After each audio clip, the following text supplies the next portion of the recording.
show the gut, the side. Look at that thing, man.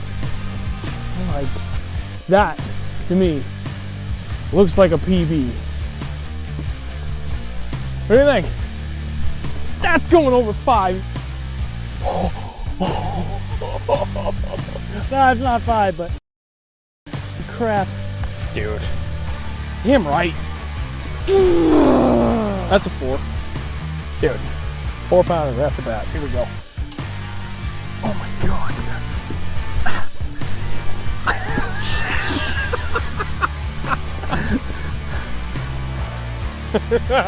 Dude. Good job, man. Look at that. I have big hands. That thing's huge. Girthy. That's triple C thick. I'm calling them today, boys.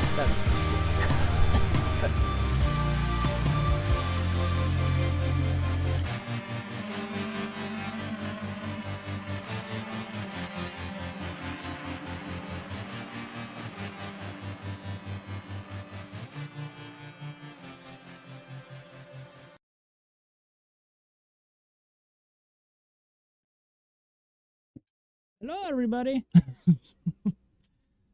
What's up, Vance, Kyle, Chris? I am forgetting something. Oh, hey, everyone. How we all doing this fine evening? We got a lot to cover. Lots and lots. Oh, Stuff everywhere. see, I knew I was forgetting something. I had my notepad. Had all these notes. Structure.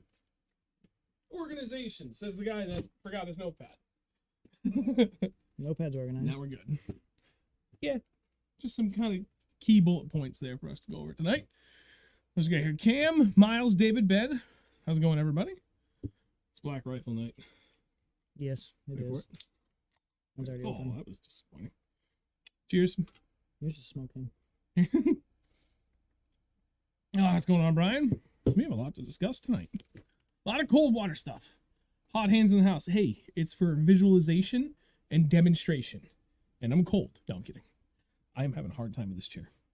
I needed them last weekend. I was freezing. My hands were so cold. They usually don't get cold. I usually ice fish with no gloves just because gloves are a pain in the ass. It was a cold one, man. I'm buying gloves this year for sure. It was. I don't think my hands can handle that anymore. Well, have I got some recommendations for you tonight, friend? I am hitting the wrong thing. I forgot to do one thing on the old Facebooks. So I'm just going to fix this while we get the stream going. So how's everybody doing tonight? I hope we get a lot of questions because we have a lot to discuss. For some reason, I cannot tag you when I post on my computer, but I can when I post on my phone, which is really annoying. Ronald, yes. What's up, John? What do you say? River at the end of the street. Yeah. What should I try when ponds freeze? Yeah, that. Fish that. Fish the hell out of that. Hey, Lisa. Thanks for joining.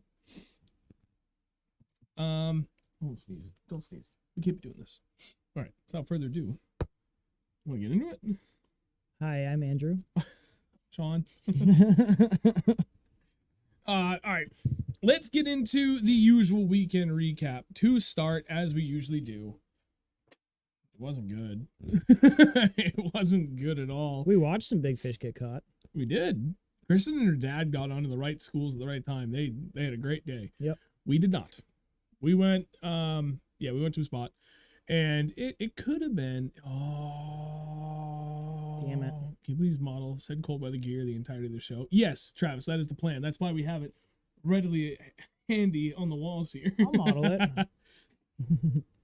It was brutal. We fished the river here in New Hampshire. They kept opening and closing the dam.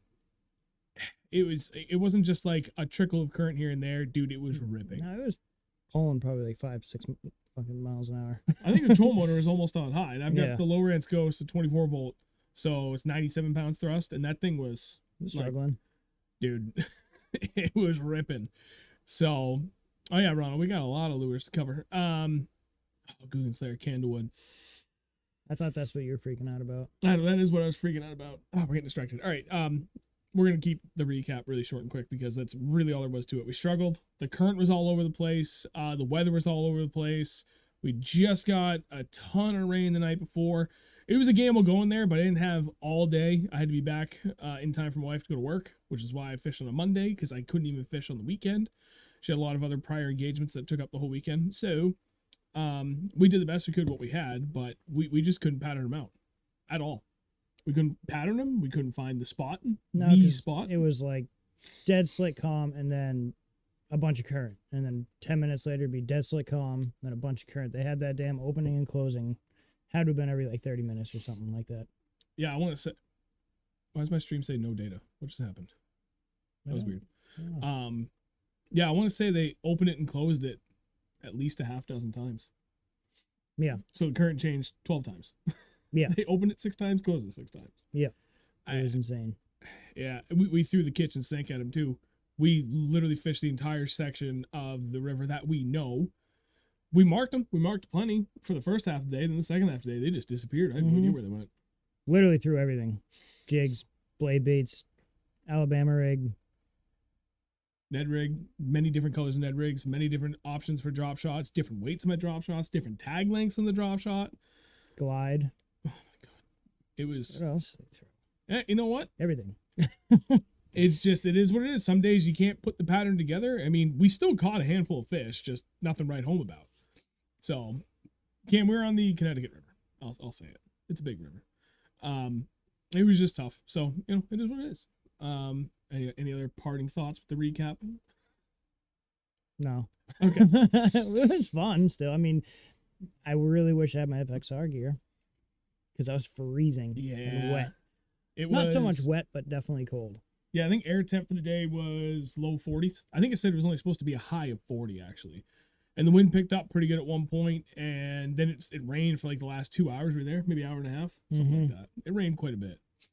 And then we drove through snow on the way home while we chased it. We just missed it. Yeah. But there was snow all over the road, so that was fun.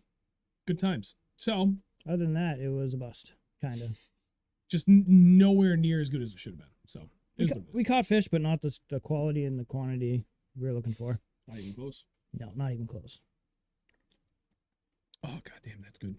200 milligrams of caffeine straight to the heart. It's going to be great. No, I'd be shotgunning it. Yeah. I need a little bit of elbow room. This is bothering me. Wait, swim bait. I was like, why did that just stop? Hard stop. All right, so before we get into it, for all of the cold weather gear and tips and techniques that we want to cover for tonight, I do want to start with the stream sponsor for tonight. If you couldn't guess as to who it's going to be, then shame on you. Oh yeah, these guys FXR, they're pretty cool. We kind of started with a deal with FXR last year through Souhegan Valley Motorsports, which is where Andrew works. Yep. Great company. It's been awesome. And then it turned into a much bigger thing for this year. So like officially sponsored, got some good stuff, got some good money. I don't know. Anyway, it's been great. So, Yep. It's one of those, just like everything else we've worked with, they have absolutely earned our business. They have earned our interest, and they've earned, I guess, our reputation, for lack of a better way to put it. Yeah, I guess so, yeah. I mean, at this point, I think you guys know us pretty well. We don't just throw our names at anything. The company's got to earn it. It's got to be good product. It's got to be something I'm willing to put my name behind. Something I'm willing to put my own money behind. It's rare we get actually things for free. Yeah. There's still money involved. So, it's a little bit more convoluted than that, but there's only so much information I can get about. So anyway, FXR has been phenomenal to work with. We started out kind of dipping our toes in the water with them last year. It worked out great. We expanded on it this year, and it's been absolutely amazing. They've made a bunch of improvements to all their gear from last year, and they've expanded on it big time too. Mm-hmm. So it has been phenomenal. I have zero complaints about anything that FXR makes that we own. Everything is performed as intended, and the longevity of it all looks pretty freaking awesome so far. Yep. It's holding up. Oh, yeah. And we've put it through hell already. Oh, my God. Yes. Hell, yeah. We definitely put it through hell. Yeah. Actually, it's funny because my wife has helped me hang up the jacket behind me. We're trying to get it, like, situated so I wasn't blocking it. She's like, what the hell is this? She's like scraping stuff. What is all over this? Like, it's fish slime. I use the hell out of this thing. Like, what do you want me to tell you? I need to wash it. What's up, Rouge? So yeah, they are the stream sponsor. If you guys are interested, go ahead and check them out. I'll put a link to their website shortly in the chat. But If you go to the video description below, there should be a link to their website there. If you guys are interested in buying something from FXR, please reach out to us first before you make a purchase. We can help you out. That's all I can say, but I promise it is absolutely worth your time and effort to reach out to us before you actually buy something through them. Mm-hmm. You can either reach out to myself or Andrew, any of our social media. Just hit us up, and we'll make it happen. Mm-hmm. Hell, even if you drop a comment in the on this video here after the stream is done, like when it's live here on YouTube, I'll see it. I'll respond to you. I'll give you my email address. We'll make it happen. So, otherwise, that's that. That's the stream sponsor. Now, onto the show. Let's start working our way outside in. Okay. I want to talk about gear first, the stuff we wear, because obviously it's first. It's at the forefront, dead center for everybody. Right. We got stuff hanging on the walls. How many iterations of clothing and layers have we gone through to get to a point where we're like, okay, yeah, that's the magic combo for the majority of our cold weather fishing? A lot. It's not like we stumbled onto one thing, we're like, yep, this is good enough, and went on our way. Literally every winter, we're like, okay, well, maybe if I do this, I'll be this much warmer in this condition. Yeah. Like, when we first started off actually, like, taking fishing on the water in the winter, seriously, I started off with, I think they were Carhartt insulated bibs. And they were great. They were warm, but I still had to put layers on underneath. And then when it snowed or when it rained or poured on us, I would get soaked and I'd be freezing all day. Yep. So we're like, well, we should probably just kind of look into some sort of like rain gear or something to put over our stuff. So that's what I did. I actually ended up getting a pair of ice fishing bibs from my mom from Christmas, and I still wear those literally whenever we really go out. And they're not super waterproof anymore. They are clam, but they're not that waterproof anymore. Let's say that. They're still warm. No, not even close. But they're not waterproof anymore. And they're not the greatest material after they kind of get broken in. Kind of just start to fall apart. And now I'm looking into getting the bibs that he got, the FXR bibs.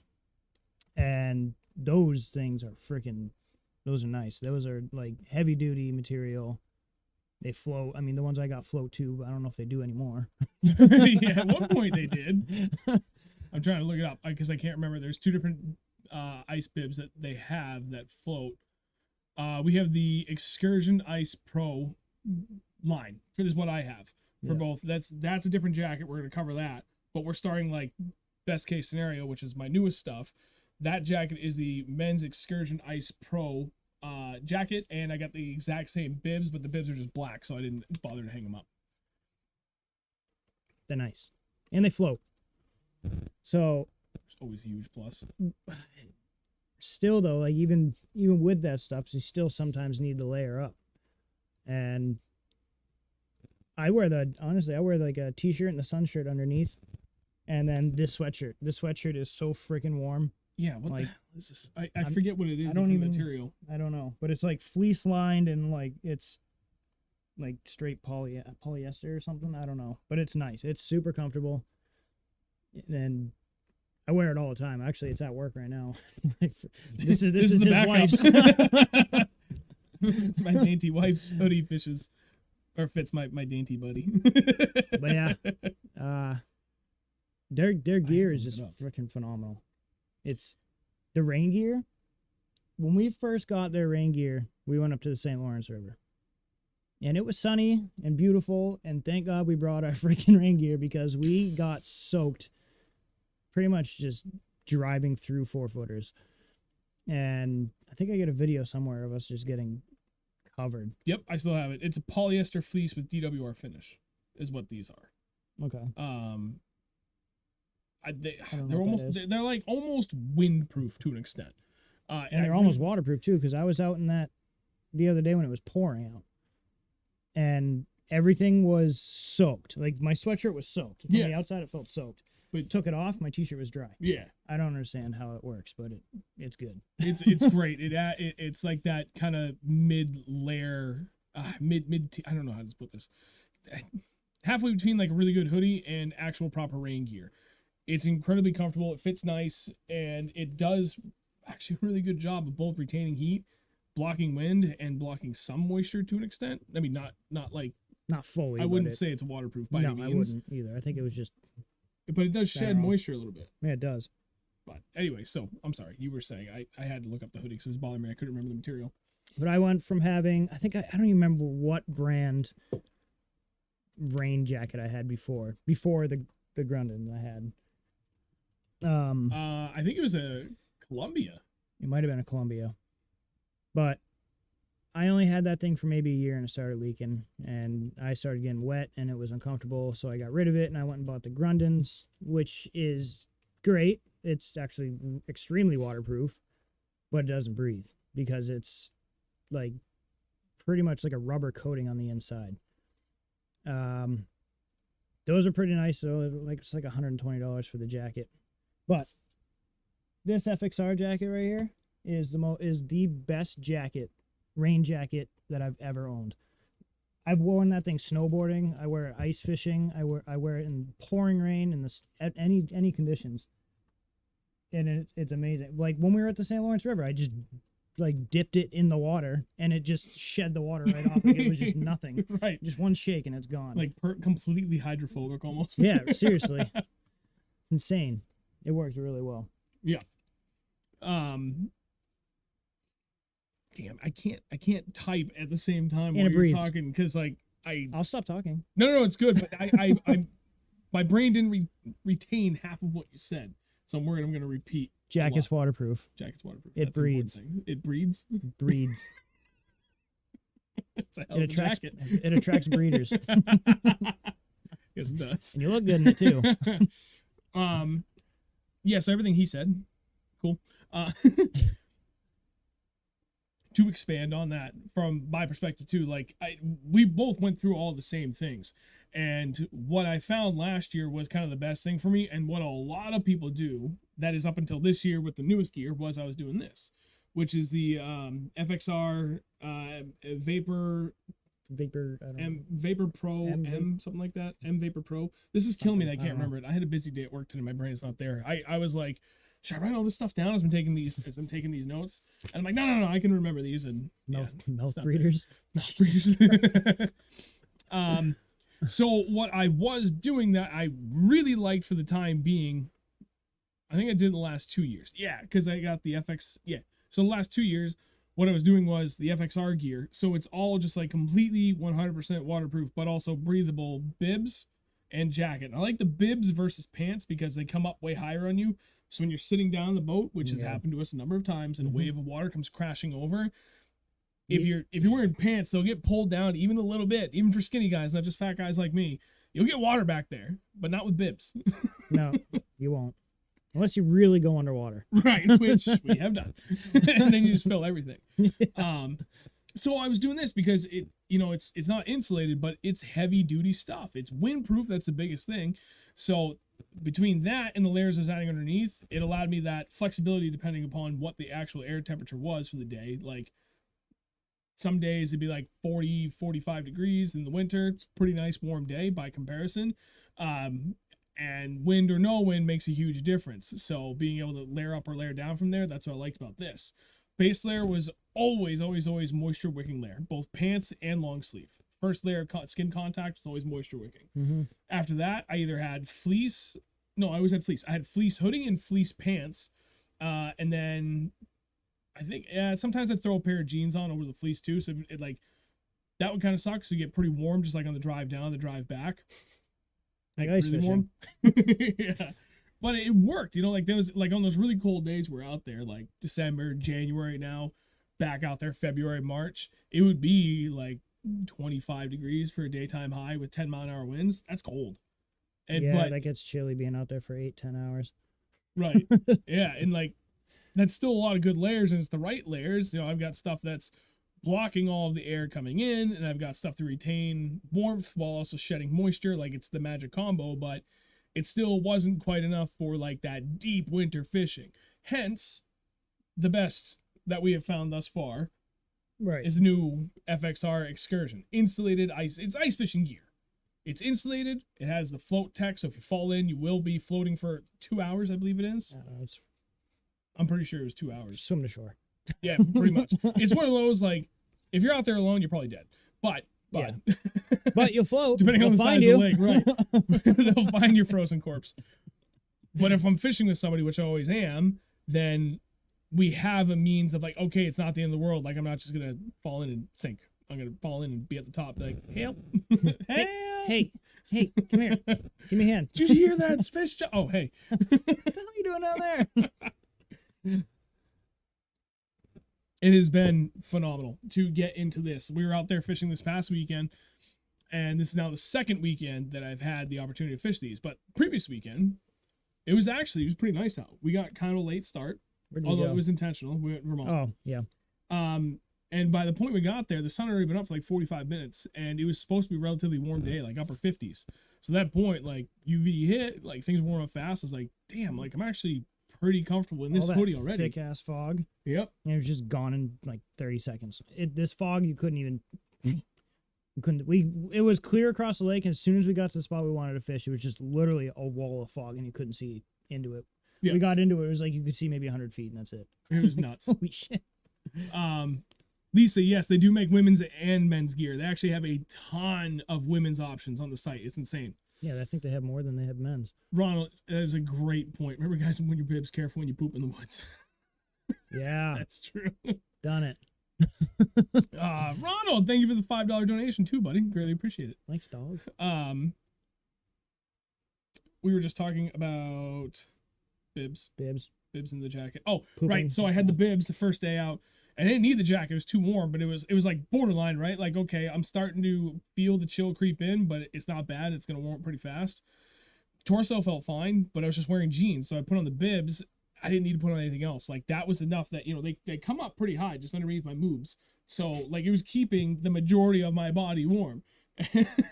There's nobody more self-deprecating than I. Moves. And it was great. And like, range of motion isn't perfect because I definitely did not buy a size. I'm like in between sizes, between a large and an extra large right now. If I lose another like 15-20 pounds that I had regained recently, they'll fit great. So, you know, it's something to work towards. It's a goal. And I was astounded by how comfortable they were, even like just moving around, kneeling down, being able to just stay warm and dry. Like, they're phenomenal. And last weekend, again, this past weekend, it was cold, freezing, tons of rain in the afternoon, threw everything on. And in the first like 2 hours, we had something we're going to talk about a little bit later too, but we busted out this bad boy because our hands were getting cold. And I didn't have my hoodie on yet. I just had a t-shirt and this FXR and then my bibs on, and I was starting to get chilly. My hands were freezing. My hands are junk. Yeah, and Andrew's like, I'm actually getting pretty cold. I was like, put on your jacket. I was like, I forgot my good jacket. It just basically had like a light like summer rain jacket, I think, right? Pretty much. Yeah. I was like, I got to a point, I'm like, all right, I'm gonna put on my jacket before I get too cold. I threw that thing on, looked at him, I was like, dude, I'm like, what? just like, He's like, it's warm. I'm gonna go back over here. So there are two options. I know we've kind of been all over the place. We're talking about outer layer, but the thing, like, we've really tried to elaborate on like all the different iterations we've gone through for things that we found that worked but may not have been great, and things that were like, hell yeah, that's awesome, but it's definitely on the higher end of pricing. To summarize it up, option A, I'll start there. I was gonna go backwards, but I'll go top best option down. Insulated ice fishing gear right now is phenomenal because depending upon how you find yourself to be warm versus what gets cold first, like for me, my hands and feet have always been an issue. Legs, almost never an issue. Torso, So to be able to have those, and they're so freaking warm, whether they're wearing the, you know, bibs or the jacket, that's like everything I need there. Plus it has that added safety, especially in cold water at this end of the season here, where if I do fall in, I have that pretty freaking large window of, okay, I'm not going to die. This still sucks, but I'm not going to die. So That stuff still keeps you pretty warm underwater too. yeah. Like, you're not gonna freeze to death. It's the water compresses the stuff into you and it keeps your body heat in. Right. And in all fairness, the difference in price between that and this, the M Vapor Pro, which I believe is what it was, or Vapor M Pro, I forget. Really, at the end of the day, the price difference between the two isn't that much, but this is definitely a higher quality material because not only is it completely waterproof, but it's also very breathable. It has a high breathability rating, which I can't remember off the top of my head where it ranks. Yeah, you're not going to sit there and sweat unless it's like 95 degrees out and you're wearing a jacket. Right. But to It his happens. point earlier, like we were on the St. Lawrence last year and it was 80, 85 degrees, sun beating down bluebird skies every day. But the wind was picking up, so we're going across 3 and 4, 2 to 3 foot chop. We had to put our rain gear on or we're going to get absolutely drenched. And it was still comfortable. And when we were sitting still idling, you could start to feel it was getting a little bit uncomfortable because now you're really kind of pushing the threshold of what that breathability can do. Right. But when we were running, I was every time, Yeah, even it in the was middle of the just super summer. comfortable. I even put it on when we weren't even in like any nasty water either. Like when it was dead slick on, I was like, yeah, I'm putting the jacket on. Yep. It's just comfortable. Yeah. It's good stuff. Now, this also affords you that, I guess, versatility, right? For depending on how much of your season you fish. I think Andrew and I are probably in like the top 1% of anglers in New England for how much we stretch our season. Last year we only went 6 weeks out of the whole friggin' year where we didn't fish in the boat. Now, yeah, you throw in ice fishing and stuff, and don't technically stop. we all fish like year round, but at least with ice fishing, like you can hunker down, you've got a shelter, you can throw your body heater on in the shelter so that you can properly warm up in a 80-degree hut. We're out exposed to the elements all day with no means of being able to escape. So we have to have gear that can, The best gear. yeah. To put it like, we have to have the best gear. We've been out when air temps have topped out in the low 20s and it was blowing 20 plus miles an hour. I've been ice fishing in -20 and it wasn't fun. I mean, it was fine. It was fun. Actually, that was the day Jim came out. Jim from Filthy Oh, I Anglers remember came that. out. Yeah, you, Jim, and Todd, right? Yeah. Yep. That was cold. That was really cold. I was holding a fish for the picture and for 5 seconds, I had it out of the hole. Took a picture, wanted to go put it back in. Looked at the picture, looked like the fish had frozen. It probably did. Its eyeballs did freeze. Its fins were already frozen. In like 5 seconds. It was insane. I see a lot of questions in the chat. I'm going to roll back to it in a second to finally summarize at least the outer wear for what we do. If you can obviously go as crazy as we are and get both, best of both worlds, go for it. At the very least, go with this and layer up. Get moisture wicking layers and then don't do cotton, but get some good fleece mid layers as well. And maybe even go up a size-ish on what you're wearing for there. They do have quite a bit of sizes for everything FXR offers. Everything is very true to size as well. What I find that I buy in an extra large and pretty much everything has been perfect from everything I bought from FXR. So hopefully that helps for everybody else. If you want to go the extra mile for that added safety, especially this time of the year, fishing the ice cold water, get the float gear. It's an added layer of safety. Don't even think, just do it. It's the scariest thing in your life falling through the ice if you're going ice fishing. Coming from experience. And having to save somebody's life while you're doing it. Yeah, it's not something to be trifling around with. And here's the crazy thing too. It doesn't need to be 30 plus 35 to 40 degree water for it to be really dangerous. Have any of you actually ever been in a lake at 58 degrees? Because I have. I went swimming in a lake during the spawn 8 years ago. I now, remember that. when I got my You first jumped in, you're like, GoPro. oh, that's when Josh almost lost his thumb. Yeah. Dude, that it hurts. It's so cold. It doesn't sound that cold, but and maybe I'm just a big baby about it. I don't know. Dude, it was not friendly. 58 degrees, and that's surface temperature water, mind you. So I don't know how exactly cold it was subsurface. It was cold. I put my hand in, I was like, whoo. Yeah. And you jumped in, you're like, I regret this decision. oh, it's funny. If you need versatility, this is the way to go. Layer up. You can get stuff from friggin' Target or Walmart for the moisture wicking stuff, and it works just fine. Don't worry about brand name for that stuff. Same thing for the fleece gear that you can put on underneath it. Get a life vest if you're going this route. If you want to go ham, like we have been, and get the really nice stuff, get the float gear, and just one and done. Great, For everything yes. you need. Great, yes. Was it? They linger. Ask any ice angler that does that, and as they'll walk and It's every step, it's like just getting wafted out. You're like smacking the face through your jacket. Oh god. All right, we'll back it up. Oh god, how far back do we need to go? Well, let's start right there. Oh, Sir Altitude, is that the DeWalt Buddy Heater? No, this is Mr. Buddy. A buddy heater. Mr. Buddy. It's just the yellow one. DeWalt does have a buddy heater. What are these? The 1 pound propane canisters? Yeah, the small ones. Yeah, I think they're the 1 pounders. This thing has been worth its weight in gold. We're gonna cover that shortly, so don't worry about that.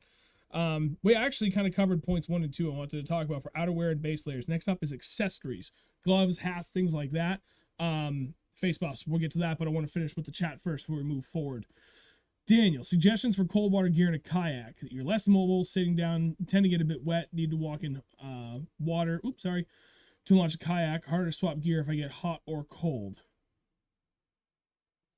I'm sorry, what? Where are we? Here, Suggestions Daniel. for cold water gear. That's a tough one because depending upon if you're getting too warm or too cold, like how do you easily change in and out of gear when you're in a kayak? You don't.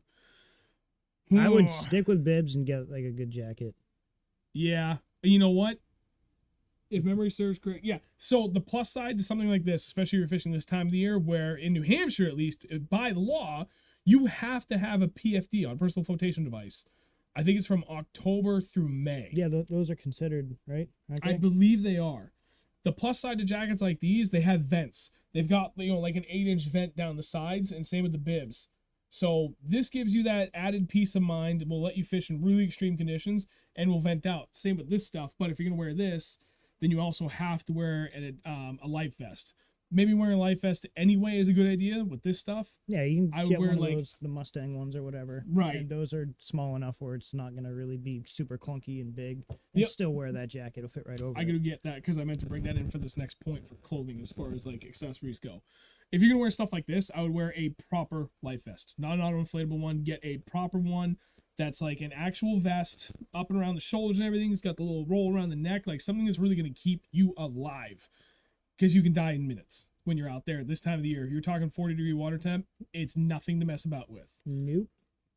This plus an auto-inflatable is, in my opinion, going to be as foolproof as you can get if you fall into that time of the year, especially in a kayak, like kind of best of both worlds. For boots, either muck boots or, speaking of accessories, Oh, yeah. Extra Tough. Huck, I don't know how you pronounce it, makes the same kind of boots, but I got these from my friend Kristen as a thank you gift for working on her boat and putting in a new trolling motor before we went to Champlain this spring. These things are great because they're just like a high top shoe. There's no insulation. It's just a rubber shoe.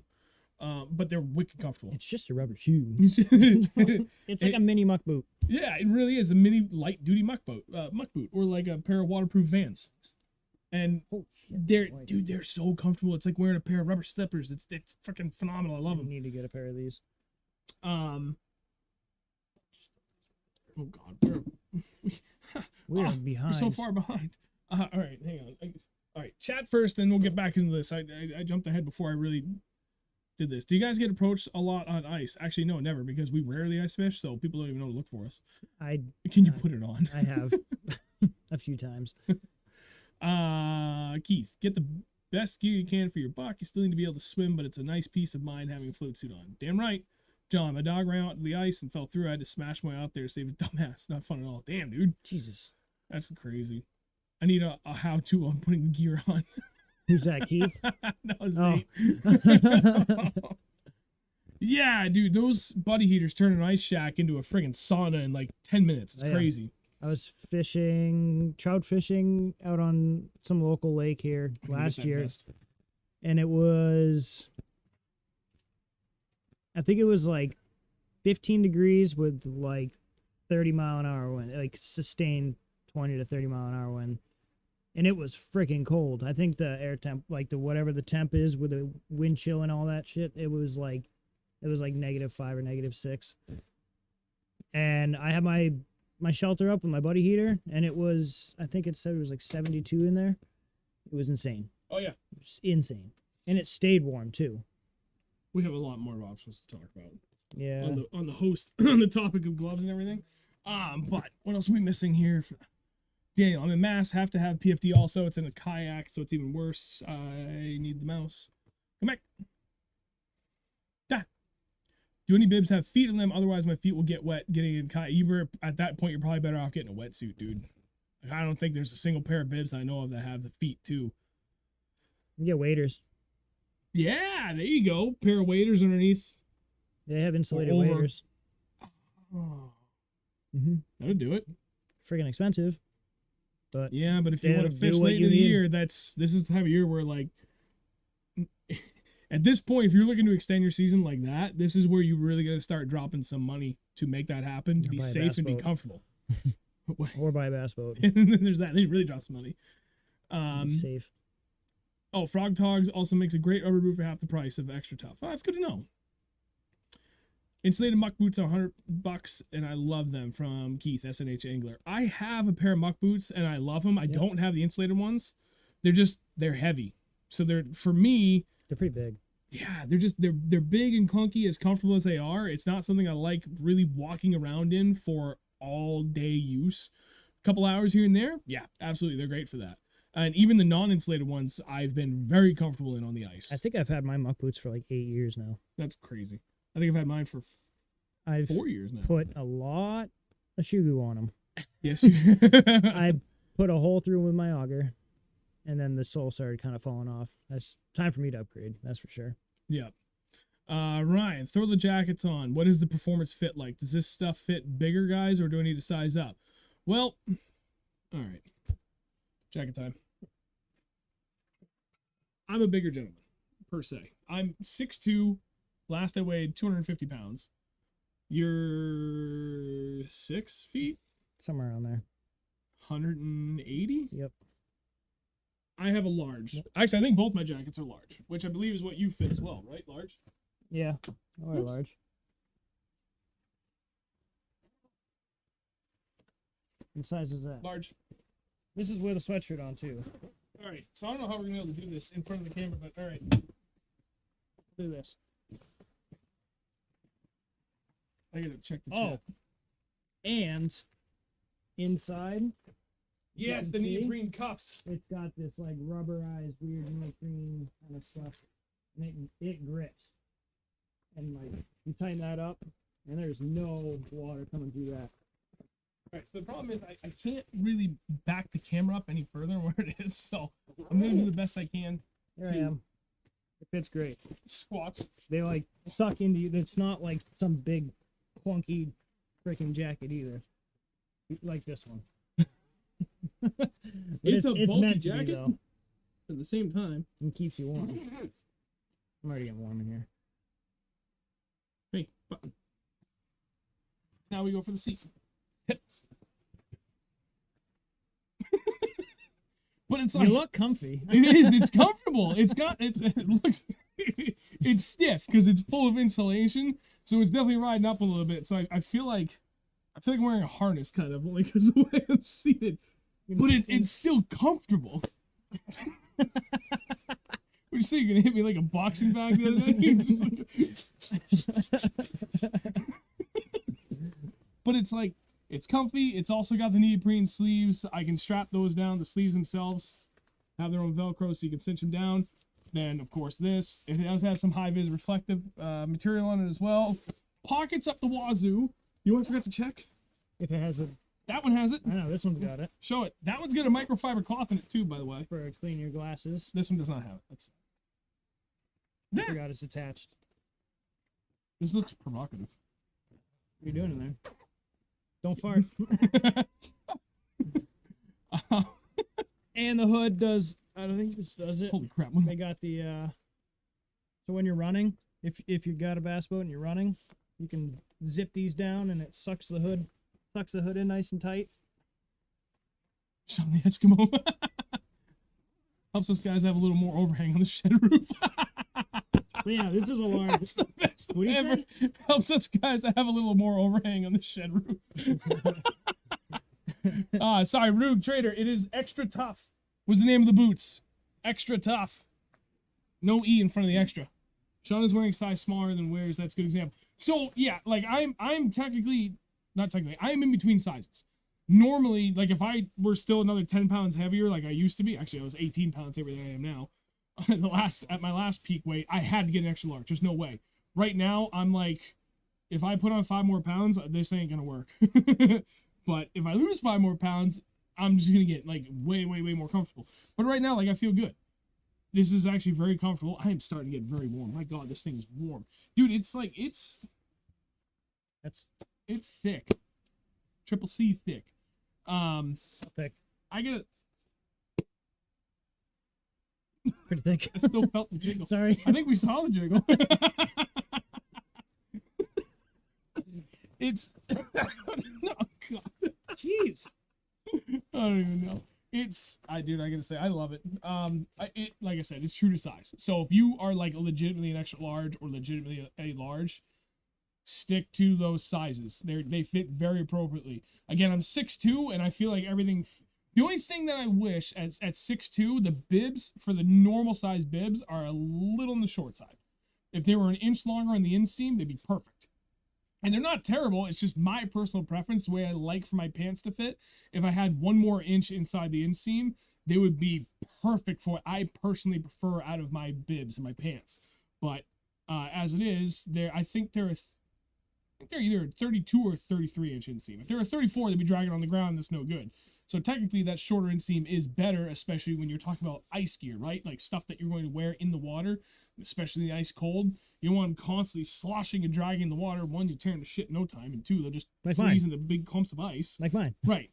You know, so it's yeah. There you go, Ron. Tight enough to have room and warm. I have a hoodie underneath this too, and it's.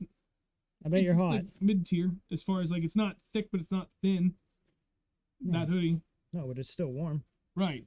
So I'm dying. This is very warm. I don't know. I'm just beyond excited with this. And the question was, does it zip from the bottom up? Yes. There are multiple zippers. I ain't never done it. What do you mean? 1 zipper. Oh yeah. So I can unzip it from the bottom. I'm not sure what I'm pointing at the camera right here. Dude, wow, I'm an idiot. That's genius. It is genius. I've had so many jackets that do that, and I never realized what it was for. Yeah. All right. We had these jackets all set up super nice earlier, so I'm just gonna hope that my wife's gonna be so mad. She came down here to help like set this all up and like make sure the FXR logo looks great. No, let's just get it all set up. Oh. Hey, I did okay in this. It's not quite as folded up as nicely, but it's still pretty good. Man, no, I do not have any issues casting with that. Although this time of the year, and that's something we're going to get into next after we cover accessories as far as outerwear goes. This time of the year, I typically fish a lot of spinning gear. For that reason, like, I have a problem with keeping my hands warm. That's my biggest issue. Always been that way my entire life. But even with casting gear, setting the hook, anywhere from, my 6'9", it was my smallest spinning rod, but also actually my most powerful. It's medium, heavy, fast, rated, specifically designed to crack 3/4 ounce tubes, up to an 8-foot extra heavy, fast swim bait rod. Doesn't matter. They're all great. Ronald, you are the man. Thank you very much. That's a really good point. One of the things I forgot to ask for everybody that's here, if you haven't yet, please do me us a favor. Hit the like button if you could below. It helps immensely. And even more importantly, for those that shared, like Lisa, I saw that you had shared the post earlier about the stream. Thank you very much for that. That is absolutely by far the #1 best thing you can do to help the stream grow as it is. Second to that is just engagement on any of the posts, likes on the streams. Like, that's huge. So if you haven't done that yet, if you could just quickly take a second, just hit like on the stream. That's all I need. That'd make me very happy. Greatly appreciate it. These are nice. No. God, I hope John is watching. Damn it. Got him. No, but seriously, these are really nice. I know they are. All right. Let's talk about accessories, because there's a few other things. I mean, we've covered the jackets, the bibs, the different tiers of jackets, what we're wearing for base layers underneath it, the whole 9 yards. Accessories. The most obvious one, Hot Hands hand warmers. There's Hot Hands, and there's another brand. Grabber, I think, is the other one. I only use those ones. So. Yeah, these ones are way better than the other ones. Don't use the other ones. The other ones suck. These are phenomenal. Whether you get the mega hand warmers are awesome. You stuff one of those in each pocket. Yep, and get your hands back in there, even if you're just wearing a hoodie, it makes a huge difference to get your hands warmed up. And they really got the fast. ones that stick inside your shoes or on the sole of your feet or wherever the hell you're gonna do it. The sole of your shoe, feet. I have bottom of your lived foot. by those things for They work years. awesome. Because I don't have any insulated boots yet. That's the last thing I need to be completely comfortable while fishing out late in the year. So that's next on the list. But first and foremost, hand warmers go a huge way. Like he said, there's two different styles. There's small ones like a normal hand warmer size. It goes on like, yeah. But yeah, you basically just either put under your heel if you want it there, or underneath the balls of your feet, up by your toes. They also make one that's like fits the whole insole of your shoe. Yeah, those are the ones I was talking about. Yeah, I've never used those. they're ones. awesome. I'll have to try those out someday. They work. They They don't work super long, so bring a few of them. But they're right. good. Well, and then that's where the problem is that now I'm at. We go fishing so often. If you're like one of those in the winter, like I'd like to go once every like 2 or 3 weeks for like a handful of times. That would be better, say, with a pair of muck boots than buying a dedicated pair of insulated boots. You're only going to use, 5 times out of the whole season? All right. For us, where we're trying to go out, I mean, literally my goal is to never put the boat away ever again. I want to fish every single weekend for the rest of my life. So we're still trying to get towards that gear that allows us to do that. So I need insulated boots because constantly buying freaking hand warmers and foot warmers, that adds up fast. Yeah, they're expensive. Yeah. When you're buying boxes of them. Right, versus one good pair of insulated boots, like you can eat up that cost in hand For warmers us, it's in a season. no-brainer to have nice boots Yeah. instead of keep buying those things. So accessories, step 1, hot hands, hand warmers of all sizes. Find one that works best for you for whatever you're doing. You won't regret it. Next up, actually, what's a really, really easy one? I don't have my FXR one, but I do have the one that I actually prefer better. Sorry, FXR. I'll use Yeah, one. sorry, but that one right there, it's like a thicker material, and it's like really comfortable. That thing keeps you warm with And- the wind. What is the material on this? Is there a tag on It's this? probably the same thing as everything else. I gotta turn it inside out. So this is from Filthy Anglers. I believe they still sell. I think they. This I'm one. sure they do. There's no tag on it. I can't remember what the material is. It almost feels like a cotton, but I don't think it really is. I love these things. Yep. They're paper thin. What they're really good at doing is breaking the wind off of your face. Not only when you're just standing there on a really windy day, but especially when you're running in the boat. Mm. We have run in the boat in the teens with Cold. high winds, and that sucked. That was extra. I had a towel. He's hunkered down below the console, the towel over. Let me know when we're there. It was freaking cold. It's Oh my not fun. God. This, a face buff, does wonders. If it's not that bad out and you don't really need it to cover your face, just bundling up on your neck is great because it just helps kind of retain everything inside your neck down. It keeps all the warmth from like wanting to billow up and out on you when you're moving around. Like it's just kind of like a scarf, really. When you think about it, what it's going to do for you. Right. But I like it for that. And then when I'm running or if the wind kicks up, like tips my ears are getting cold, if my beanie isn't covering my ears or whatever, or just I'm getting windburned, these things are friggin' awesome. Cam, gloves are next. I highly, highly recommend a Filthy Anglers face buff if you're fishing this late in the year to keep the cold and the wind off your face, because that wind burn at this time of the year is brutal. Right. Those. I wish we knew the material because these ones specifically. I mean, I've used yours in the cold. The lighter one, not their heavier one. I haven't done that yet, but I've used the thinner ones, and the air just comes through. The cold just cuts right through them. The ones FXR makes, it's totally different materials. The Yeah. one FXR makes is a summer one, right? You're getting the crap beaten out of you by the just by the sun. You want to keep the UV off. That's what FXR is really, really good at. Whereas this material from Filthy just is like, It almost You feels can like a use it. t-shirt, but Yeah. it's stretchy and it breathes, but it blocks the cold from coming through. just enough. Yeah. Just enough to break the wind off your face so it's not direct contact. I like this better for colder water or colder weather. If it's in the middle of summer, I like the FXR better, but I don't know. I absolutely highly recommend getting a face buff. That is actually, I owe that recommendation to Todd Grubb, because he's the one that told me that he did that a couple of years ago. Mm-hmm. And then we got those from Filthy at the show one year, and went out cold, put it on. I was like, oh, It's he nice. wasn't kidding. No, they're nice. Yeah. You guys need to get biker helmets when you're running. I have a motorcycle helmet, and I actually did pack it one time but ended up not wearing it. Instead, another option, if you're out in your bass boat and you're running around, you're looking for something, face buff and snowboard goggles go a long way in keeping your eyes, well, just safe basically. Not Better frozen. than a pair of sunglasses. Yep. Keep your face warm. It's easier to see. The wind's not going to get around them and make your eyes tear or anything. It's great. All right. Gloves. I have run the gamut on gloves so far. I've tried a bunch of different things. There's a lot that I've already thrown out over the last couple of years because they were dog crap, and I've already worn through them or destroyed them. And then a couple of years ago, I stumbled onto my absolute favorite pair of gloves and a new pair that I'm hoping is going to work out really well towards the end of the year here. I feel like these are gonna be really good, Yeah. especially for spinning gear. So I'll start with the oldest. I'll go with oldest to newest for what I've purchased. There's no real rhyme or reason to it other than that. Cabela's Guideware fingerless Gore-Tex gloves. At this point, because I washed them several times, they're no longer waterproof, but they're still definitely windproof. They keep my hands moderately warm out there at this time of the year. If the wind's ripping, but it's not really that cold, these are amazing. They have a little bit of a grip on the palm, so no matter what kind of rod I'm using, whatever the grip, the handle materials and stuff, I feel like I've always got great grip on everything. Again, completely keeps the wind off the back of my hands. So if I throw just even one of these smaller hand warmers in, somebody needs to make gloves that have the tips cut off of them. We're getting to that in a second, Cam. Combine these with one little hand warmer. If like the wind's doing a pretty good, like 10 plus miles an hour, now we're talking like air temp with winds dips into the 20s, then I'm comfortable. I may not be perfectly warm, but I'm comfortable enough that this is my go-to for, I would say, probably like 8 out of 10 trips this time of the year. Oh yeah, we run those things freaking all the time. Yep.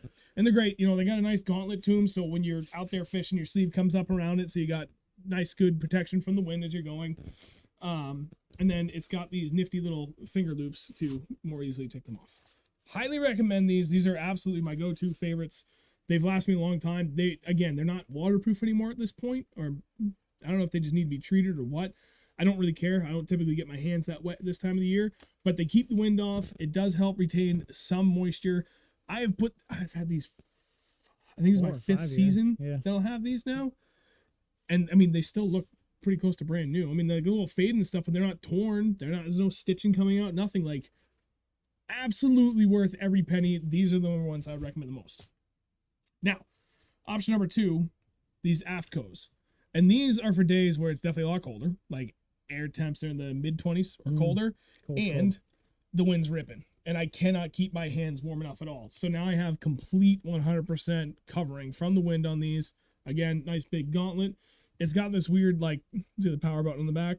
It's a material that's supposed to work with your phone. It actually does a pretty good job. Your accuracy is still off a little bit, but at least you can still interact with a touchscreen. My graphs, for example, because I have the Lowrance ones. These are phenomenal. I love these for when it gets super cold. I think I used these like 10 times last year. And every time I did, that was the days that I really was able to be at my warmest, except for the coldest of days. The jerkbait day. Yep.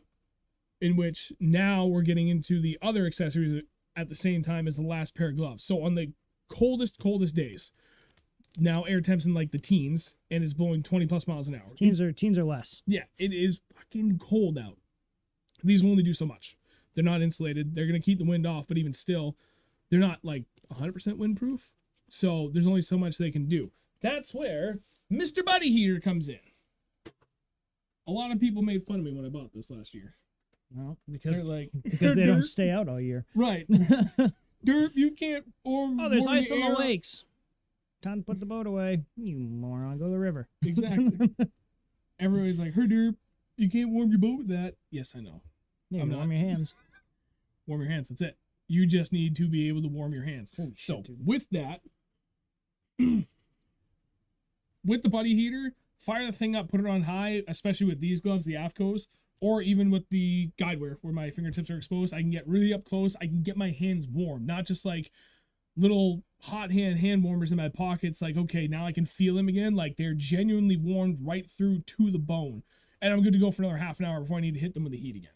And that allows me to fish all day late into the year and be comfortable for 90+% of it with only moderate discomfort, or even not even moderate, just a little bit of discomfort here and there. Austin, gloves suck. Just keep ripping blades. That's what I used to say until I started losing circulation from fishing in the cold too much. Yeah, it's no fun, man. You need your hands more than anything else. Like your rest of your body can get cold, you'd be kind of miserable, but you can't do shit if you can't feel your hands, especially your fingers. Use dexterity. You go to retie stuff, you're like, come on, stumps, do something.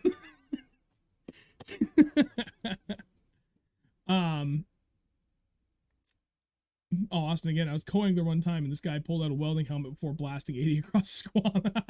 Yeah, I believe it. Good idea. So, for the coldest days, when I'm not ice fishing, when I'm like, again, everything we're talking about is open water fishing. A lot of this can apply to ice fishing. I'm going with the AFCOs and the buddy heater for the 1-2 combo, and that gets my hands warm all the way through. Now, what I'm hopeful for, Cam, time to answer your question, is the new gloves from FXR. These are the excursion gloves. I went with the entire excursion line, and they do this. Best of both worlds. Excuse me. You have a fingerless option underneath. Both the thumb and the fingers fold over to form a mitt or fold back to expose your fingertips, so you can do whatever you need to. They are fleece lined.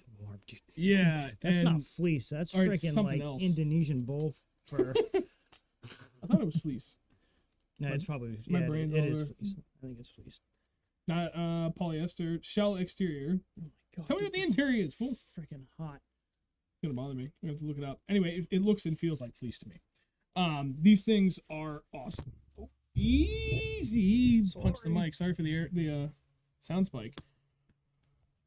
Nice and easy over. Nice and easy out on both the thumb and the fingers. Again, it also has those loops on the back of the knuckles, so like you can easily neoprene. pull these off. They're like almost neoprene. Yep. Is that what it said? No, it was polyester something. Hang on. On the shell, polyester, nylon, and spandex. Oh, spandex. I don't remember what the warmth rating is on these, but better than anything else I own. And it gives me that versatility that I can even take these out on the ice, which is really the big thing that I was looking forward to. So now I have another option for on my absolute coldest days of fishing, where if I don't want to wear on the body heater, or God forbidding, I can't get propane for it at some point, like a lot of people were having issues with last year. I like how I can use this mitt as emphasis as I'm talking with my hands. Back in the military. I'm really excited about these. I think this is going to be probably my favorite purchase, although close tie with the insulated, sorry, that side now, insulated jacket and bibs. Nah, I'm buying those. Because, like, that's all I need. This is always been an issue for me, keeping my hands warm. Now, I will say, these are, I have pretty big hands compared to the average person. And I'm just double checking to make sure. Yeah, these are a men's XL. The only thing I'm noticing. Oh, we've got the same size hands. Okay. So you also have big that. gloves. The only thing I'm noticing when I put the mitt over my fingertips, it gets a little tight on the finger portion. That's the one thing I have noticed since day one of getting these. I haven't had to take them out fishing yet. It hasn't been that cold. But I wouldn't say that they're so tight that they're cutting off circulation, but I will say that they're a little bit more snug than I would have thought. Everything else about these fit exactly as I would expect for an extra large glove. All of my gloves are extra larges. Like, it fits good on the webbing. It's got comfort all the way across the back, you know, my palm and the back side of my hand. The extra large, really? Yep. The gauntlet comes down pretty far on it, so again, if you get it tucked up underneath the sleeve, oh man, I'm buying these. Yeah, no, these are like no brainer. Jesus. Good coverage from the wind and everything. Snowboarding with them, but again, they're just a little snug on the fingerless section on the knuckles. So keep that in mind if that's something that's a huge concern for you. Otherwise, I think this is going to be probably one of the best buys for this winter for me. Because again, I always have a problem with my hands and feet being cold. This is actually where I'm hoping people that are watching now and watching on the YouTube portion of this after it's gone live, if you have recommendations for insulated boots, I would love to hear them. Because that's the only thing that I have left to buy for this winter to get me through where I can survive without absolutely everything freezing. You do know FXR makes winter boots, right? But I have a size 14 boot. They don't carry They don't size have 14? Really? Dang. I think there was only 1 or 2 options. Tyler, get on. And they were not the style that I wanted that had my size, which sucks. But that's kind of the downside of a size 14 foot. It's really hard to find pretty much everything. I have a 9.5. so out of proportion for her. Yeah, no, okay, yeah. Whatever. Amanda's I can fit in a 10.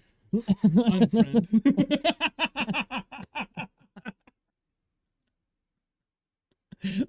Oh my god. That was awesome. Boom. There's the dad joke for the month. Oh my god. Quick with it. Jesus, I'm gonna die. That was great. So, all right, that's it. Everything cold water gear as far as what we were. Stream's over. That is the highest note that we can end on. Jeez, all right, we covered like a lot of stuff in an hour. That was like, who is blowing me up? Knock it off, work. I don't care. Clip to the back or something. They just no, yeah, Cam. They do. The gloves are gone, but they do have a button that they clip. Show them the button. Button, other button. Clip. See? Bhutan. Oops, And then I was there's talking, one- I didn't get to hear it because I was talking. Like And an there's idiot. one for the thumb too. And Yeah. they're actually pretty freaking sturdy. Yeah, that's like. If I can get it. I mean, you That can ain't- fit in a 10 if you can get your way into a 10.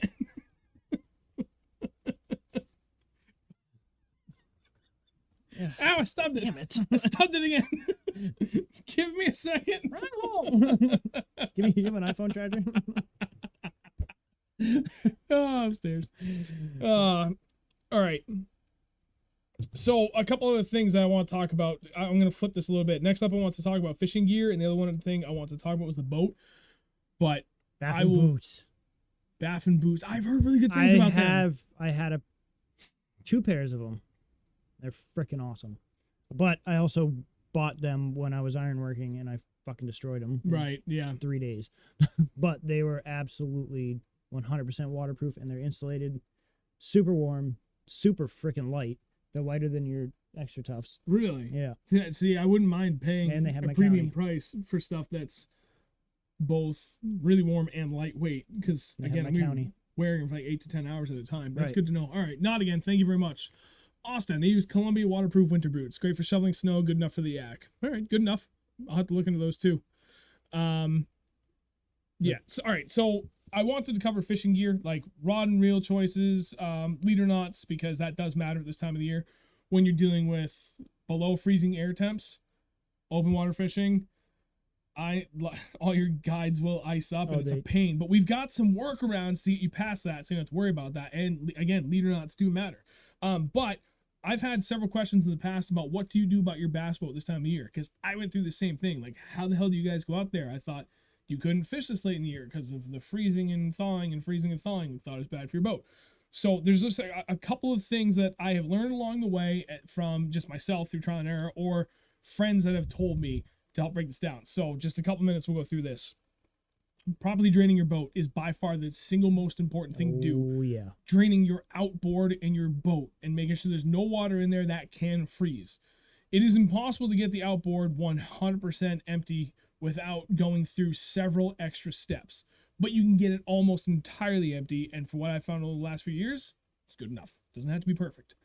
When I get out of the water, trim the outboard all the way down. Wait a minute. So basically, the moment we pull the boat out, It's trimmed down. all the way down. And then I'll go through and start basically packing up everything for the boat, right? Securing everything, like strapping it to the trailer and just undoing the plug, which is a big one.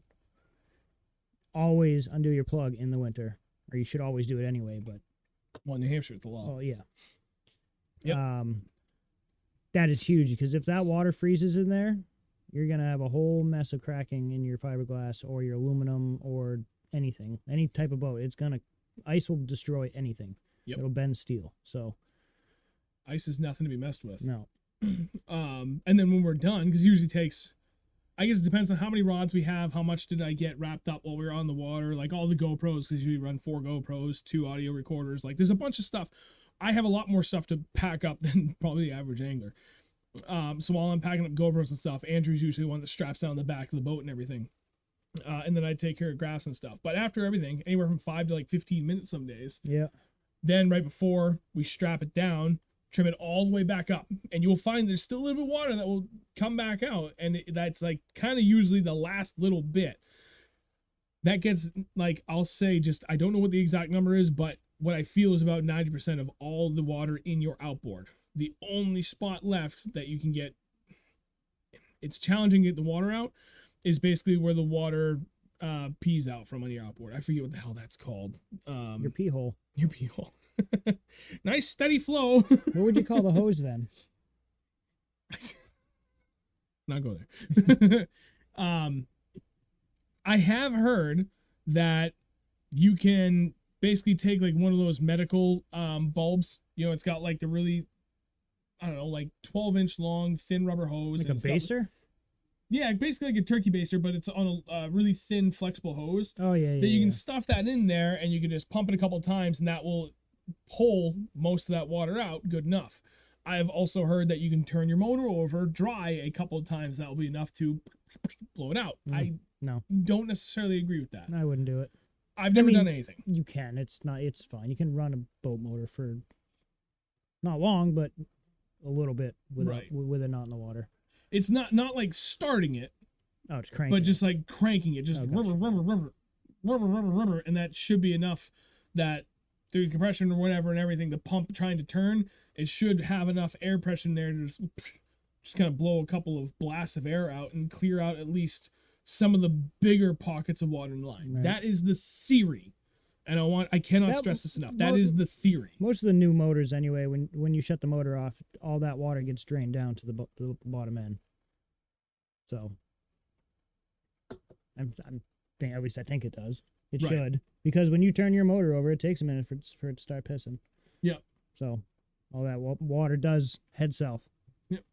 Cam, if you have an air compressor, you can blow it out when you get home, unless you're fishing really, really late in the year like we are, and you're in freezing temperature the whole time. There's a good chance that not going to make it. Might freeze before you get home, especially for us, like where 3 or 4 hour drive. The last 2 months of every year and the first month and a half roughly of every year, we're driving 150 miles one way. It's a 3+ hour drive with a couple of stops on the way home for food, drinks. We're pumping down a ton of water, so got to relieve ourselves. It's too long to go in between it. Although, you know what, now I think about it, I wonder if there's a way we can carry along a small air compressor of some kind and just charge up before you go. Just get a cheetah. It's a cheetah. What's that? It's an air compressor. It's an air tank. Is it a big freaking hose to freaking inflate tires with? Really? Yeah, you don't want that. Okay. That's a lot of. That's like 100 psi coming out, and that. No, we just need a little. It's funny to spray compressed air would be with enough. it. Like a can of compressed air you buy for your computer. It might freeze it. It gets pretty cool. It's CO2. True. Some outdoor testing will have to be done. Okay. So anyway, that's the outboard in a nutshell. That's the couple biggest things you got to worry about. If you go to start your motor the next time you go out and it's not peeing out water like it's supposed to, shut it down, wait a few minutes. Sometimes you got to wait 20, 30 minutes. Just wait it out. The fact that you're in the water, that is enough that will eventually warm up the core of your motor, and you go to start it again, and that will help kind of, it just, I don't know if it's necessarily completely thaws out the ice in there. You can do little heat cycles too. What? You can do little heat cycles too. Like you can turn it on for 30 seconds, shut it off, wait 15 minutes, turn it on. Yeah, and then just slowly warm up the core of everything until it melts out the ice, the Right. blockage in there. Yep. That's essentially what we do, actually, now I think about it. Yeah. So That's exactly what we do. there you go. Keith, for the stuff y'all know we fish in, should I run a stinger hook on the spinnerbait, or do you think it'll get hung up, piss me off? Run the stinger hook. Run the stinger hook. Especially and don't look back. It makes the difference in the fall and the spring. Austin, I never run stingers on my spinnerbaits. I've never felt like I had to. In my experience, if they bite it, they rarely get off. Well, you're lucky. 6 of one, half a dozen of another. You're not wrong, because I know plenty of other guys that say that. One of my good buddies there, Travis Rocket, has said the same thing. He never runs stinger hooks, whereas I have a lot, and I cannot begin to tell you how many fish I've caught just on the stinger hook. Who knows how many fish they have missed because they just maybe it got swiped at and they didn't feel it. Right. Then there's that. Good point. You would never literally feel a short strike if they miss it. Right. And I've caught fish like just barely by the point, like just skin hooked almost. Mm-hmm. On that trailer hook. So I don't know. For me, in my opinion, it makes a big difference. All right, so that's the outboard. Keep your batteries charged, for the love of God. If you have a trickle charger, keep your boat plugged in and make sure it's good. If you don't have a trickle charger, don't overdo the damn thing. But at least plug it in like once a week. Especially if you're letting your boat sit for an extended period of time, really you should be taking the batteries out. But if you're fishing like us once a week, keep that thing plugged in, make sure it stays charged, keep those batteries happy and healthy. One trick we learned from our buddy Sharon, which was he was on the show a couple months ago now at this point. If you have it, if you got a bass boat, right, and you have a cover for it, get a tarp, a really heavy tarp, throw it over the top of that. The night before you go fishing, get a small, I left the heater out there, electrical space heater, small one, put it in the boat on the floor in the lowest portion of the boat, basically in between both consoles and the seats, like in that section, and aim it towards the steering wheel side of the boat, the starboard side of the boat. Throw that in there the night before, lowest heat setting, again, cover and tarp over the boat and just let it run. It's crazy how much happier your boat feels in the morning because it's not solid, like not everything's frozen solid and all stiff and everything. It's just a much happier operating boat being able to do that. If you can go the extra mile to find some way of heating your outboard, bonus points. That's something I've still have not been able to find. This is if you don't have a garage. Yeah, if you're, a heated garage. And if you do, give your balls a tug. I wish I had a garage for my boat. The space heater trick worked huge. It just made for a happier, better feeling boat in the morning when we got there. Like I know we still had the ice cold freezing drive for the 2.5, 3 hours to get there. It takes a second for the motor to start. Right, but like nonetheless, like the steering feels good. The hot foot isn't sticky. Like everything about it feels good because it didn't completely freeze over during the overnight before we went fishing the next day. So that's been big. Now, two last addendums now as we're getting really into the cold water season, right? Dealing with ice on the ramps from people pulling out, splashing the ramp. Bring sand. Yes. Shovel, sand, a bag of toe salt, strap. Bag of salt and a bag of sand. Oh, I don't know if we would do salt though, because being right next to the water. Yeah, no, you're right. Just kidding. Just do bags of sand. And actually now you can get like the driveway sand, I think is what they call it. And it's cool because the way you tear it off, it's actually got a little pour spout. So if you don't want to bring like, a solo cup or something, or actually bring your own like little kind of scoop or something to like fling it and spread it more evenly, now they come with that little pour spout. So, dude, twice now we've been to a ramp where, no, 3 times. 4. Once, the very first time we ran into it, we had to turn around and go find a hardware store because we couldn't launch. As soon as we got the bags of sand, between the added weight in the truck and then just sand the grip on the ramp, we could fish for the day. No, we also used the ice chipper too. That's true. We bought a chipper. Yep. Having an ice chipper, by the way, too, depending upon where you go, sometimes just the ramp is iced in a little bit. Don't use your boat to back in over that if it's like an inch thick. Back up enough you can reach the ice, smash it out, take your time, smash your way out. Don't use your boat. Yeah. Especially your trailer, because you're going to break your taillights and all that crap. It's not worth the headache. Mm-hmm. But yeah, having sand for really icy days, if it's not an issue in the morning, it might be an issue in the afternoon. We had a really scary incident last year on Candlewood where my truck slid like a champ. Oh, down with the ramp. boat Attached. I was sitting there watching him come down. I'm like, oh shit, his tires are not spinning. Oh, Nope. Oh, no. And they warned me, like, make sure you get over as far as you can to get out of the icy path. And I was trying to shift over, but I had to go around a sign, and I didn't get over in time, and everything started sliding. And thankfully, it was already in neutral, and I had presence of mind to put it in forward drive ahead of time, and left it in neutral. So the moment I started sliding, I threw it in forward drive and slammed on it, slowed myself down, and came to a stop. But yeah, I got lucky. I'm like, oh shit. If I didn't get out of the ice, it wouldn't have mattered that I did that. I would have gone in. Oh yeah, 100%. Would have jackknifed first, destroyed the boat, and then gone in. Mm-hmm. So maybe that would have stopped you though. Yeah, that's true. But yeah, Rouge, I don't keep my boat in a garage because I don't have a garage. I mean, I do have a garage, but I can't even fit my wife's friggin' Highlander in it. It's the stupidest garage. It's like a glorified storage shed. Pretty much. Yeah. Yeah, Keith, the 2-aught for a stinger hook is pretty much all you need. It's good. Oh, God, I wish I had a heated garage. Screw you guys, you heated garages. I think that was it that I wanted to cover for boat stuff. Because that's all the important things. Keep it charged. Get it empty of all the water. Close your live well pumps. That was the other one. Close your live wells before you get on the water. Everything's bone dry. Keep the water out of the live wells. Oh yeah. And especially out of your pumps. That's another big one. Drain it as best you can. You might want to consider bringing some form of heat for your drain plug when you get there. Mine is integrated per se, being my Skeeter. There's like 2 tabs, so the drain plug can never come out. It just dangles behind the boat.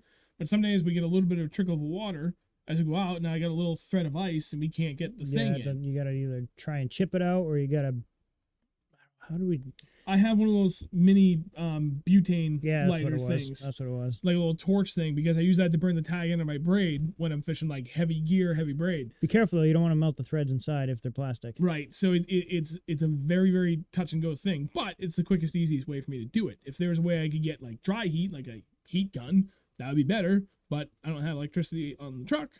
I don't have a fancy new truck with a plug on the back. That would be the real way to get it done. But anyway, those are your options. So Shelter logic. the only thing I don't like about the shelter logic, I live in a really congested neighborhood.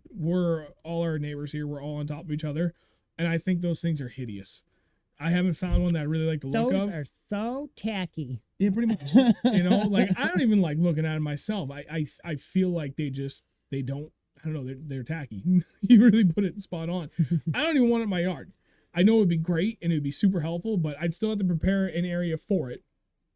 The thing I'm looking at exploring right now, because I can't, even if I could build on an addition for my house, like monetarily wise, I don't think I have the room between me and my neighbors to be able to fit an expansion or an addition onto my house big enough Just to put a raised afford my platform boat. with a shed on top that you can back it in. That's Well, legal. You don't need it. You don't. And that's the thing. As long as it's freestanding, you Right. technically don't need a permit for it. Right. So what I was thinking, just a big shed, just a 23-foot long shed.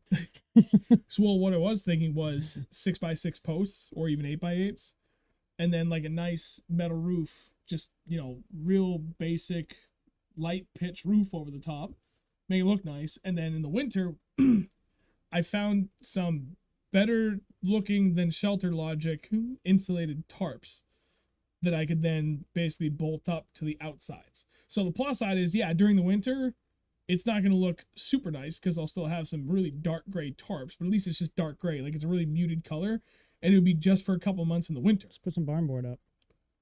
Or I could do that. But That'd with the look way insulated, nicer. it would look way nicer. And then spray foam the inside. Bam. Yeah, but then I feel like at that point it's more of a more permanent structure. That's the thing I have to work around. You have to go across. You have to deal with all these freaking town ordinances and crap. Yeah, town sucks. Do it anyway. I know, but We pay them. yeah, that's true. with the insulated tarps, they're like really dark gray, so that it's like not terrible. And then I don't have to look at them the rest of the year. Like it literally just basically unscrew them because they've got the big brass rings and all the corners all the way down. Yeah. So I can basically just tack it down lightly, make it mostly airtight, so that this time of the year, throw in like a decent sized electric heater in there the night before. It'll warm the whole area up just above freezing, which is all I need. Everything in there warms up, thaws out, happy boat in the morning, good to go. Perfect. Let's build it. Get it done. It's only going to cost me about $10,000 materials now. Like, unlike a year and a half ago, where it would have only cost me $1,000.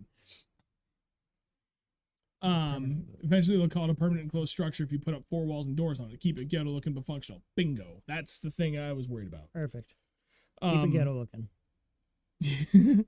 All right. Last but not least, when we're on the topic of cold water, I feel like we have to cover sunbaits, right? We've covered this a lot early on in the stream's life. We haven't done it in a little bit, so it's something that I would like to discuss. What is your preferred number 1 and number 2 go-to baits for this time of the year? Now we're talking 50 degrees or colder. So we're really kind of getting into the early stages of that really cold water fishing season, right? Depending on where you are, water could be anywhere from like 42 to 52 degrees right now. Where we were this past weekend on the river, it was 45 degrees. The weekend before, the lake we were on, it was still 56 degrees. But at this point now, it's down to 42 or 52. So we'll call it anywhere from 45 to 50 degrees. We're definitely getting to that end of the season here. It's middle of November. We are well on our way into, and in some places already into, winter mode for these bass. So, choices number 1 and 2, sir.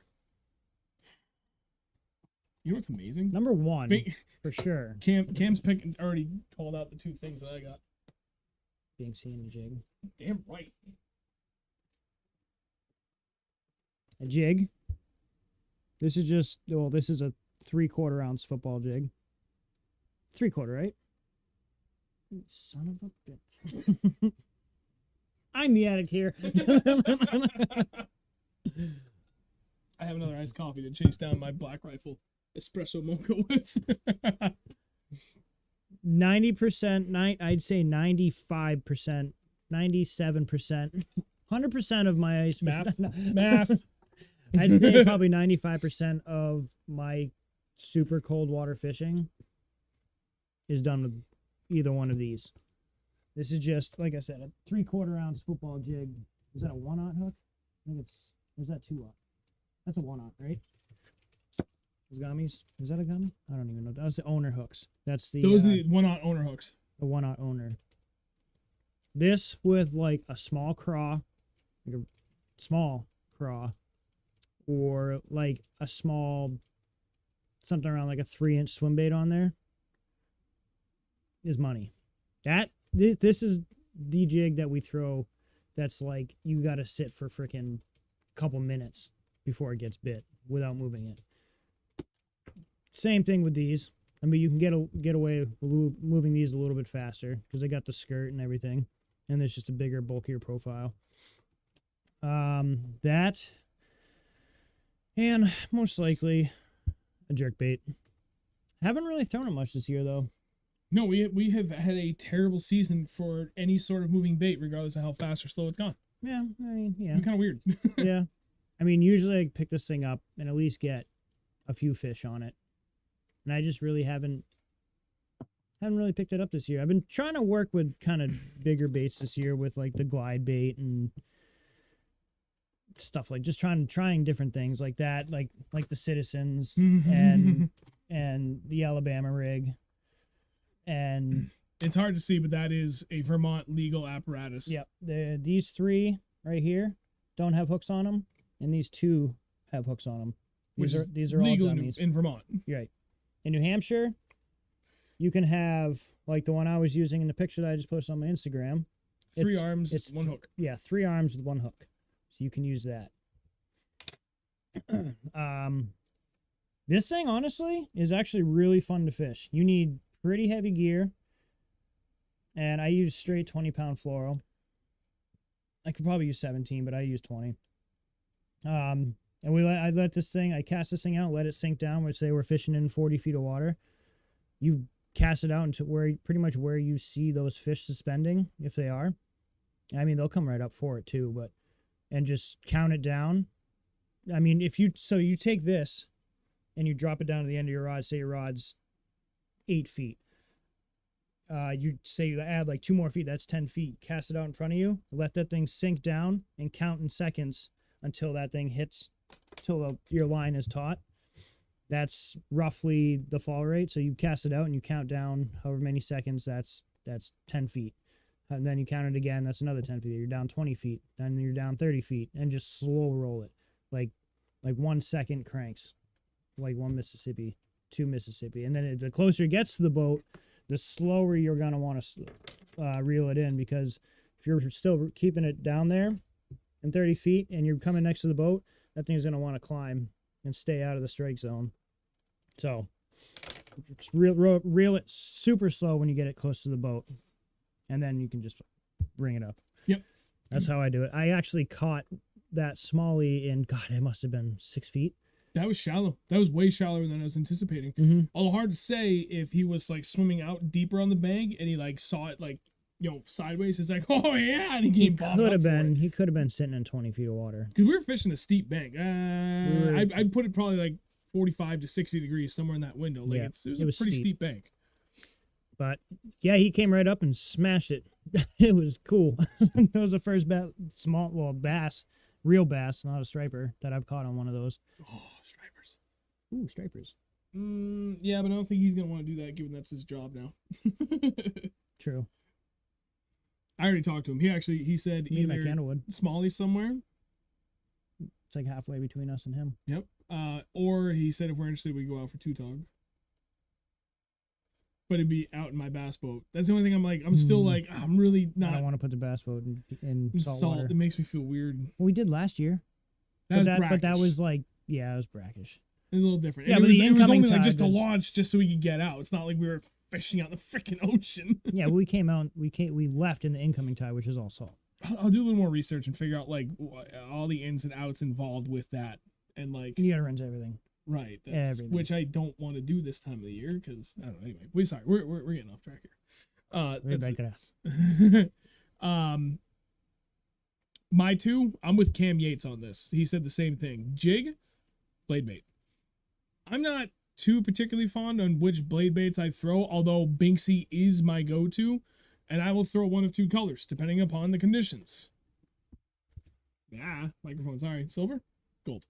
I have a whole host of other colors that I will throw, and I'm starting to expand what I'm throwing. Some days this like orangish gold or the black back is the go-to. Something with a little bit of blue, depending upon where you're fishing. There's something about blue in this cold water that the fish just love. I'll go for that. I have perch, I have white, I have some smelt colors. What I really started kind of experimenting with last year that has been really good are these tailspins. This is a Molex. And it's kind of like a bluegilly perch hybrid pattern color there. Love this thing. Absolutely loved it. I caught some big largemouth on this last year. Oddly enough, I didn't catch anything for smallies on the tailspins. They seem to like the blade baits better. But it's a really cool looking bait, and it's heavy. This is a 5/8 ounce, I think, maybe 3/4. Does it say it? Nope, that's a 3/4. It's dense. Like that's a heavy duty bait. You can bomb this thing, and it's cool. It's gonna be. I found that it gets bit more on the fall than the other one does, but I'm gonna throw that in the same category as my blade baits, right? Like something kind of thinner profile that, for the most part, I'm kind of bouncing off the bottom, long pauses. It's 3/4 ounce. Holy shit. Yeah, dude, it's no kidding. Cam, I do have just straight white blade baits. Whatever. I don't have straight chartreuse. That's another one that I want to add to the thing this year. I have Fire Tiger, which is a mostly chartreuse. And I've got these perch, which is like kind of chartreuse. There you go. Yeah, it's just a mess. So I got these Fire Tiger, and then I've got these Lucky Craft perch that I need to throw new hooks on still, which is mostly really like kind of a halfway between chartreuse and yellow, which is a little bit of black on it, but I don't have anything that's just pure chartreuse. And then Austin, pink.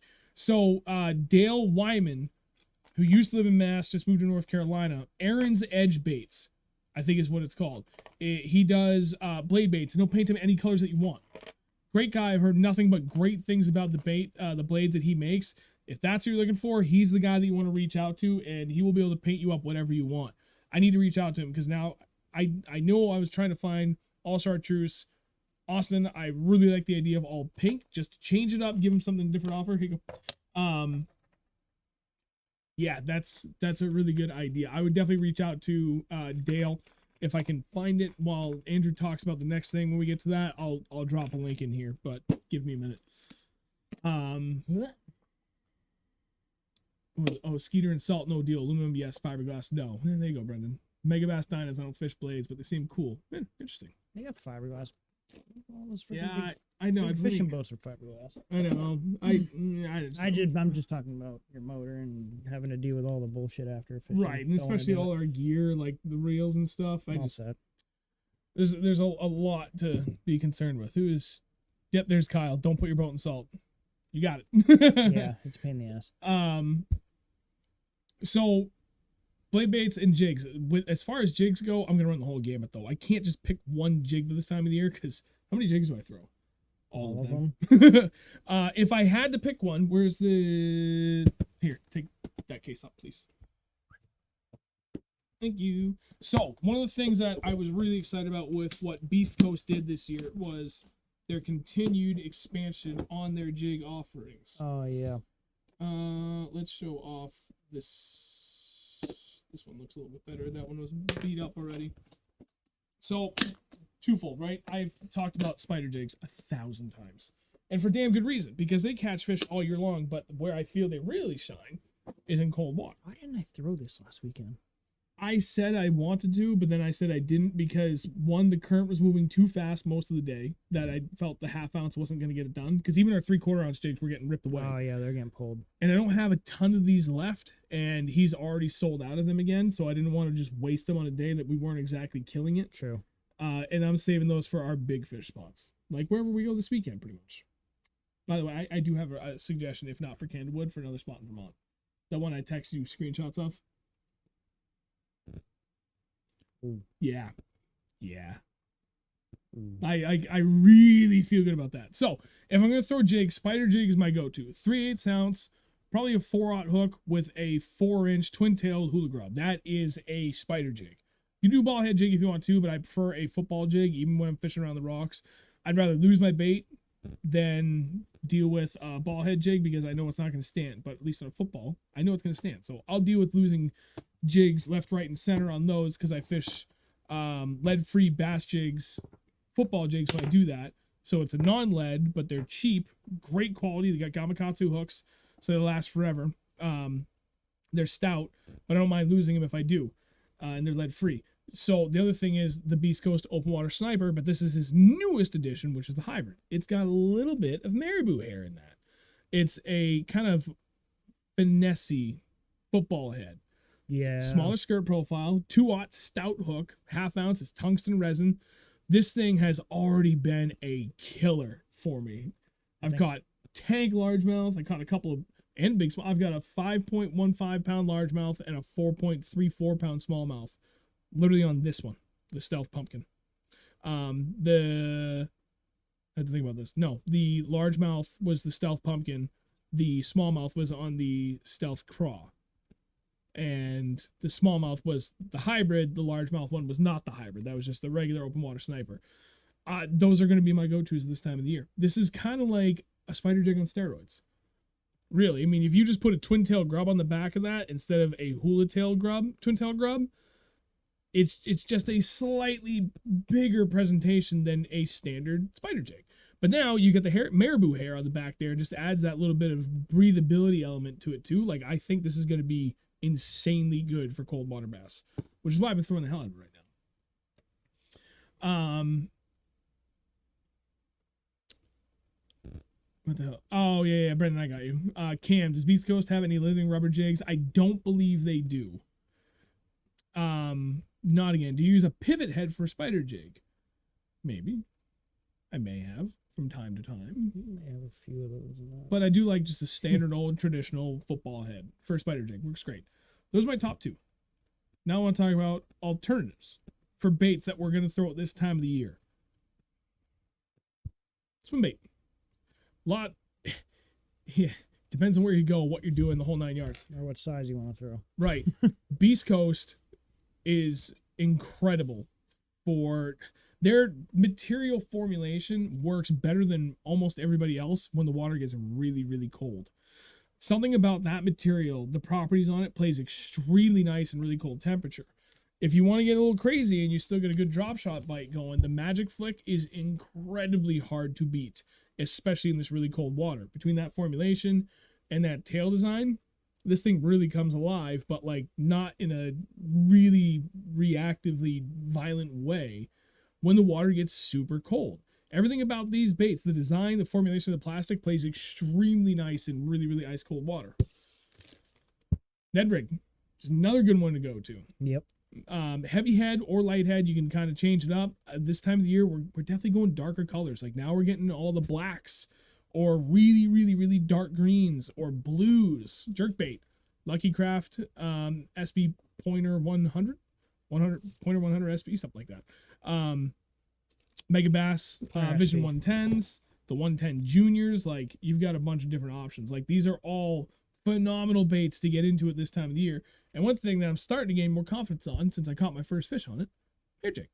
Hair jig, I really like the idea behind this for what it can do. I just had to get comfortable with the idea of doing literally nothing with it. Because that's what it's great. Cam, private message me what the bait is, because there's a good chance it's something that we specifically don't want to show.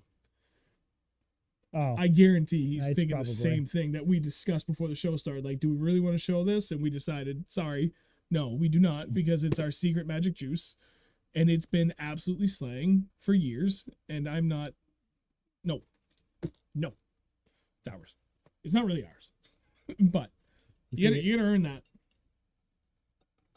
Those are a lot of my go-tos as far as gear goes. Was there anything else that we didn't talk about that you wanted to add for, like, go-to for baits, or color choices, techniques, methods, other than go really slow? Go slower. If I tell you don't say this, I'm not gonna do that. That's why I said private message me. I'm not gonna. And if it's something super, obviously, whatever you tell me in strict confidence, I'm not gonna share with anyone other than him sitting beside me. Him. He doesn't even have a name. I don't even know what you're talking about. You guys are missing a bait on that. Yeah, table. I know. Shut up. So you know what? That's actually not what I thought you were gonna say. And it's funny though, because I have it tied on. No, we weren't thinking that at all, actually. But definitely work. Was definitely work. Oh, yeah. No, they work killer. And it's funny because where we were on the river, that's typically one of the main go-tos that I will throw up there at this time of the year. And it didn't get bit, but I think it was just the time, the day, right? The overall conditions of what we faced this past weekend, that it had nothing to do with that bait in particular. It was just dog crap conditions because the current was all over the place. But yeah, no, wholeheartedly agree with that bait, Cam. That is, yes, I like it. I gotta get more colors in that. I want to find a black one, just straight black. Yeah. Yeah, I almost wonder if maybe that with a little bit of gold flake, like a really subdued gold. Sure. I think it'd be good. Obviously, black with blue flake. It's gonna work. The fish are gonna bite it. They're not even gonna be like, "Oh, who's that thing? It's moving. Let me eat it." I know. We like the idea. All right, we're done. All right. So that's. Sorry. Anything else on baits? No. No. Mm-hmm. Go ahead. Take your time. I can't. No. Are you Squidward? That's okay. Take your time. No. Gary. I got the fuck did he say? I got the suds. We're saying that all day at work because Eric's sick. Oh God. All right, so that's it for baits. Techniques wise, I guess that also kind of falls under the same thing as techniques, but I guess so. Some general tips and tricks, right, for cold water fishing gear. Sticking to the theme of what we've been talking about, let's talk a little bit about line choices, gear choices for what we're throwing, and what we do to mitigate issues like with icing and the guides specifically. Smelly jelly. That stuff works amazing for keeping ice out of your guides. I owe this trick to my buddy John, who owns Dragon Custom Tackle. He put me onto this 2 years ago now, I think, because I think it was 2 we years were ago. on New Hampshire Brownie Factory when we started doing it. Yep. And I had an issue with ice building up on my guides, and it was twofold. One, it was the ice building up on the guides, and hey, Bass and Panda, what's up, buddy? My leader knot was getting stuck, and it was a little bit of both the ice and the leader knot of choice at the time was a bulky freaking knot, so it wasn't doing me any favors. Either Vaseline, or if you don't want to carry a different product, most guys tend to have smelly jelly or some kind of fish scent, which is typically a petroleum or Vaseline based. That's all you need. A little bit on your fingers, smear the inside and outside of the guides, top and bottom, whatever. Make sure you get it all around the guide, especially on the inside face. And you will have to touch it up throughout the day, but just smear a little bit on there. It will repel the water. It's not going to build up on itself. If the ice does build up a little bit, it's not adhering to that smelly jelly or whatever it is you put on there. Hell, right. You can even get a little, an extra thing of chapstick. And it's too hard to get the actual chapstick, like, stick down on the guides, especially if you're fishing micro guides. So just smear it on your fingertips and just smear the guides. Something oily. It'll work. And if it gets in your line, it's just greasing your in your reel. It's just greasing your reel. Yep. It's been phenomenal. That's been by far the best solution that we have had to keep just dealing with icing in your guides, period. Cannot recommend that enough. Again, as long as it's some form of petroleum-based or Vaseline-based material, it's going to work great for you. Definitely going to use this ice fishing. Nice trick. So, Hammer, the only caveat to that is specific to ice fishing. One of my buddies told me that if you're a lake trout person, it could impact the number of fish that you get because of the scent. So that's the only thing I would say to keep in mind when you're out there. If you're doing like panfish, bass, it probably isn't going to matter. They don't give a shit. But if you're going specifically for trout, I only have one person's opinion to go off of on this. Granted, he's a hell of an ice angler for trout. So I would, I trust his opinion and value his input on this. So just keep that in mind for whatever it is you're going out there. What did Panda say? Always need lube for the trains they run on these paths. Don't say it. I won't say it. Daniel, you're very welcome. Brendan, wait, no, that gets on your line and into the real seat. Don't use Vaseline. That's what I said. Yeah. Don't worry about it. It's just gonna grease your reel up.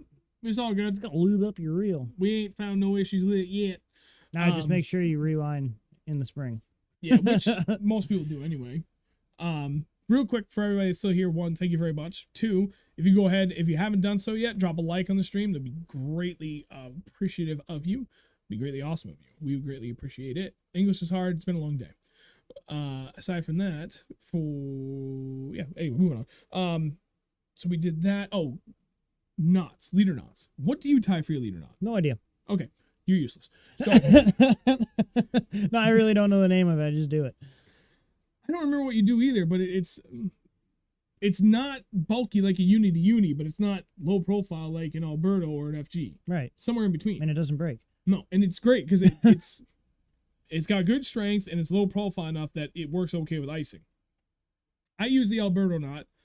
I know plenty of guys that use the FG knot. If you can get comfortable with using either one of those, you will be a very happy camper. At this time of the year, having that thinner profile leader knot, if you are the type like me that throws braid to fluorocarbon leaders on their spinning gear, hugely helpful to have that because of the icing issues that you will run into later in the year when you're dealing with sub-freezing air temps, but you're still fishing open water.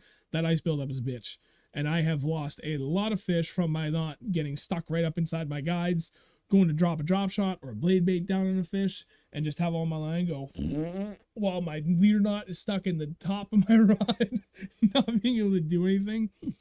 I like the Alberto. I know plenty of guys that swear by the FG. I think the Alberto is easier and it's maybe not nearly as strong as the FG, but it's stronger than what I used to tie, which was a uni to uni.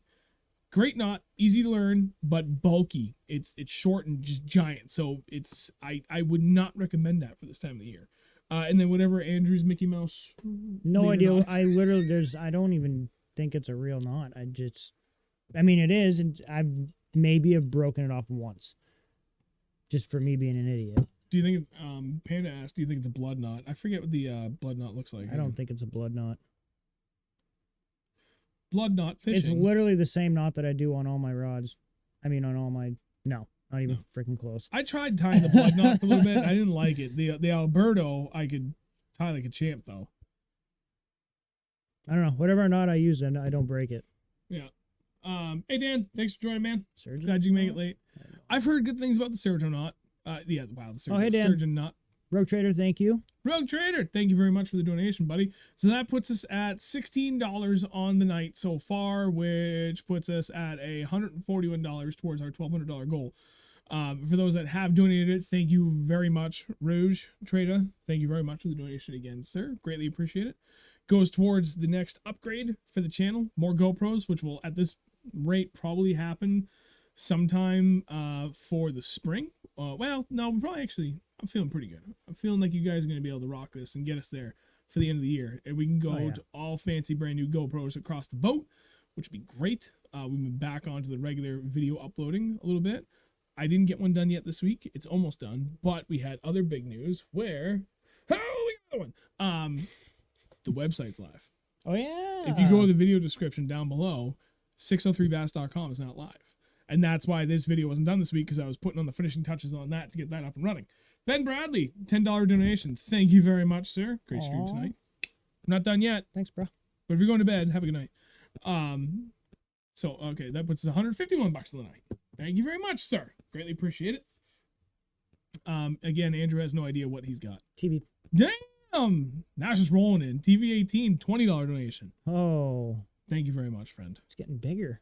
Getting Thank crazy. you. Why didn't I just say $150, $171 now? It's crispy as hell. Exactly. And in a higher frame rate, too. It's going to be great.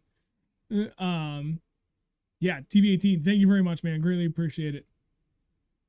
Wait, did I just get another text? Nope. Just making sure.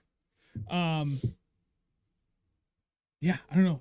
The website looks amazing. Thank you, Brendan. Greatly appreciate it. Here, you know what? We've been waiting for a while. English. We've been waiting a long time for this to actually come out. I would like to maybe not edit. Oh wait, here we go. Here we go. I see. That's just the easiest way to do this. Let's do it like that. There you go. That's clickable. Let me just go ahead and delete my own comment there. And go ahead and replace pin. There you go. Website link has been pinned. There you go. Dan, FG is great. Alberto I like. Bloodnut also. I use them all. Gotta say, FG is smallest for guides in my opinion. I wholeheartedly agree. And that's one I did try getting into, but I had it for like 2 weekends. I had that knot down. And I remember telling Andrew, I'm like, this is the greatest knot ever. It's definitely time consuming to tie, but I think I'll get the speed as I get more comfortable with it. And then I went out one weekend, the night before, retie my rods as usual, and I couldn't tie. Like, I'm watching this step by step, I'm going through it, and I just kept doing something wrong and just kept slipping. I'm like, nope, confidence gone, I'm going to try something else. So I I weren't look tying over. it tight enough. Huh? I weren't tight enough. Probably. So then I looked up the Alberto knot because another guy we know, John, was like, just tie this and be done with it. You don't have to worry about it. And it just clicked. Very first knot, very first time I tied it, it was perfect. And every knot after that just got faster and faster. I can retie my whole leader 60 seconds. I mean, like, retie my leader, trim everything down, throw a hook on it, and a bait back in the water. 60 to 90 seconds. Yeah. Maybe quicker. I don't know. It's pretty damn quick. I know I say that to him every time I retie. I'm like, damn, that's pretty fast. I'm back out fishing. A lot of that comes down to confidence. If you can get comfortable tying the FG knot, that is absolutely the way to go. I believe it's been proven that's like the best leader knot you can tie. I'm all set with it. Right. When it's windy on the water, it's like a giant pain in the ass to do FG knot. That's kind of the other thing. Carl, have you used the Beast Coast Tungsten Little Magnum? Oh, yeah. That thing is awesome. Very compact. All the weight is in the head, so when it falls head down, perfectly straight. It's phenomenal. We killed it on that jig the tail end of this year. Oh yeah. That's going to be very heavily used in the rotation next year moving forward. Yep. I bought a ton because for that 2-day Berkshire Bass tournament, I thought that was going to be a big player in the vegetation. They were not in the vegetation the way we wanted to fish at any rate up there in Vermont. So I ended up buying like 20 jigs because I figured we were going to lose a lot to some pike. It just didn't pan out. We actually never even caught a pike that day. No, we didn't catch. Well, DJ did. Yeah, he did. You got a giant. Yeah. But yeah, no, the little magnums, phenomenal. Get them. Panda. Sean, when you do FG knots, are you finishing with opposing half hitches? Yes. How compact is it, Carl? I don't really know how to answer that. On what, the FG? No, on the FG knot? On the knot? Or are you talking about the jig head? Not again. You guys gonna be live next week, day before Thanksgiving? Yes. And it's gonna be a tight window because I'm going fishing that day. So I took the day off. But yes, I will. We will be on. Will you be on? When? Next Wednesday at 8 o'clock? Yes, sir. Freaking A, right? Damn right. That's my boy. Go with cover, exactly. All right, not again. Have a good night, buddy. Greatly appreciate it. Dave, for how to donate, one of 3 options. You can either do it right here, straight through YouTube, though I don't know what it takes to get, like, basically your payment information set up so that you can donate and, like, provide a means, like if you're doing a credit card or PayPal or whatever. I haven't done it, so I don't know that very well myself. With 2 other options, you can either donate directly through PayPal or Venmo. The links, well, the address for both of those are in the video description down below. If you do donate, greatly appreciate it, but by no means, I don't want you to feel pressure to do it. Buddy, so we'll see how it you goes. missed a fish. What? Oh, that hurts. That's on the dummy. No wonder why I haven't caught anything in that. You know what? That Dude, may have that been thing left over got from. hit. That's literally left over from our striper trip last year, by the way. Oh, okay, that's It's probably why. never mind. Every time I felt don't not getting anything like Just that. kidding. Oh, there's teeth marks on that one too, and that one, and that one. Never mind. Yeah, Carl, it is very weedless. It's phenomenal bait head. Slides through vegetation, great. He killed it with that. Did we really finish kind of elaborating on leader knots? Yeah, leader knot matters. Don't do uni to uni this late in the year. Garbage. Find one that you like, that you're really happy with. Blood knot, Alberta knot, FG knot, any of those. Something You'd be skinny. very happy boy. Lube up your guides. You want to worry about icing. Spinning gear is easier. Much easier, and It's just especially easier. using gloves. Yeah. I have 5 spinning rods, and I was really happy with just 3 before, but as I got more and more comfortable fishing really late in the year in these like ice cold conditions, always having these issues with my hands being freezing, I wanted to fish with gloves. Can't really do that with a bait caster. I'm terrible with it. So I started expanding on my spinning gear, and now I actually have a 6th spinning rod being built by Wicked Custom Rods. Thing's gonna be mean. So I'll have 2 like super stout heavy spinning rods, 2 medium like mid-tier ones, and then 2 super finesse setups. So I am covered to be able to run the whole offering of what I like to fish in super cold water. And it'd be good. And then it's stuff I can use throughout the rest of the year too, and just provide, a few more options for how I'd like to fish during the seasons. Rouge Trader. So yeah, spinning gear is always good. Braid's good. Braid's good. Braid to fluoro is great. I like that better, especially that sensitivity, especially when they're just kind of nipping it as the water gets really cold right now. They're not always trucking the thing, especially like dead sticking a blade bait. As stupid as that sounds, I promise you it works. Those bites are really subtle sometimes. It's really, really subtle. So being able to have that added sensitivity from the blade bait from the braid, hugely helpful. But I think that's it. So as we're kind of going through more questions here, if there's anything else that we missed for cold water, like cold weather fishing gear, now's the time for you to ask those questions. All right. Rouge, on the A-rig, which 3 baits do you put the hooks? Well, in New Hampshire, you can only have 1 hook, and I would put that as one of the bottom hooks. So in New Hampshire, you can only have a 3-arm. This is not for New Hampshire, obviously. But you would have 3 arms, and usually the bottom 2 sit down, and there's 1 coming out the top. Either side, it would be good, left or right, to have one of your hook baits, and there's going to be 2 dummies. So like this one here, that's just a jig head with the hook cut off. The hook is in there, but it's cut off. You won't catch fish on it. This is the Vermont legal. This is Vermont legal. Yep. Yeah, this is the Vermont legal version.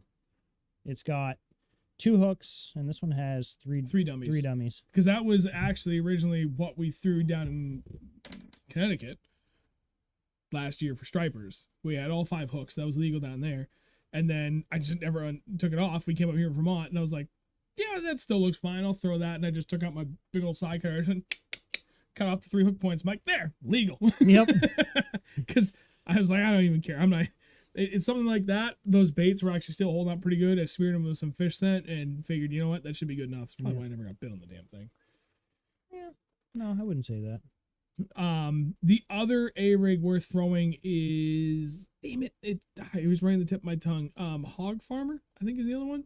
It's got like spinnerbait Probably. blades on it, like Yep. willow leaf blades. That's also a really good one to throw, I've been told. Yeah. I wouldn't know because I didn't catch anything on it. So the one that I'm using, that I use, the ones that I bought, they're actually for stripers. They're a little bit heavier wire, they're a little bit bigger blades, but they thump. And I want that in this super cold water. I want that big thump. Yep. To get them be like, oh, there's a school of fish over there. And then they see this again, and they come up and they smash it. I've only known from experience from 1 fish, but it was great. Yeah. John, does fluoro get more brittle in super cold weather? Not that I've noticed. We do just fine, and we're not gentle in our hook sets, especially when we're fishing them out of 50 feet. We are middle of winter. We are dropping the absolute freaking hammer on these fish as Yep. hard as we can without breaking our rods. Like 38-degree water, and that's surface temp. So I'm assuming that's got to be pretty much the same down below too. Long soak, like 30 seconds. Don't touch the bait. So it's that line's in there and holding You on. lift up and you feel that thump. You are reeling down that slack, and you are. Drop the hammer. I never had a problem with it. So no, I would say no. Maybe really, really cheap line. I don't know. You should put the video. You should. Oh, I don't know if you can do that right now. What? I'll put the video in the description of the day we had last year when we caught that 24 something pound or 23 pound bag Oh, sir, of I can do that. of the. We had a day last year. If you're either new to the channel or haven't watched the video yet, there is a video when me and him went I really out hope to this isn't, like, some autoplay. place and we absolutely destroyed the smallmouth there. We caught. It was something ridiculous. We had probably caught what 15 fish over 4 pounds.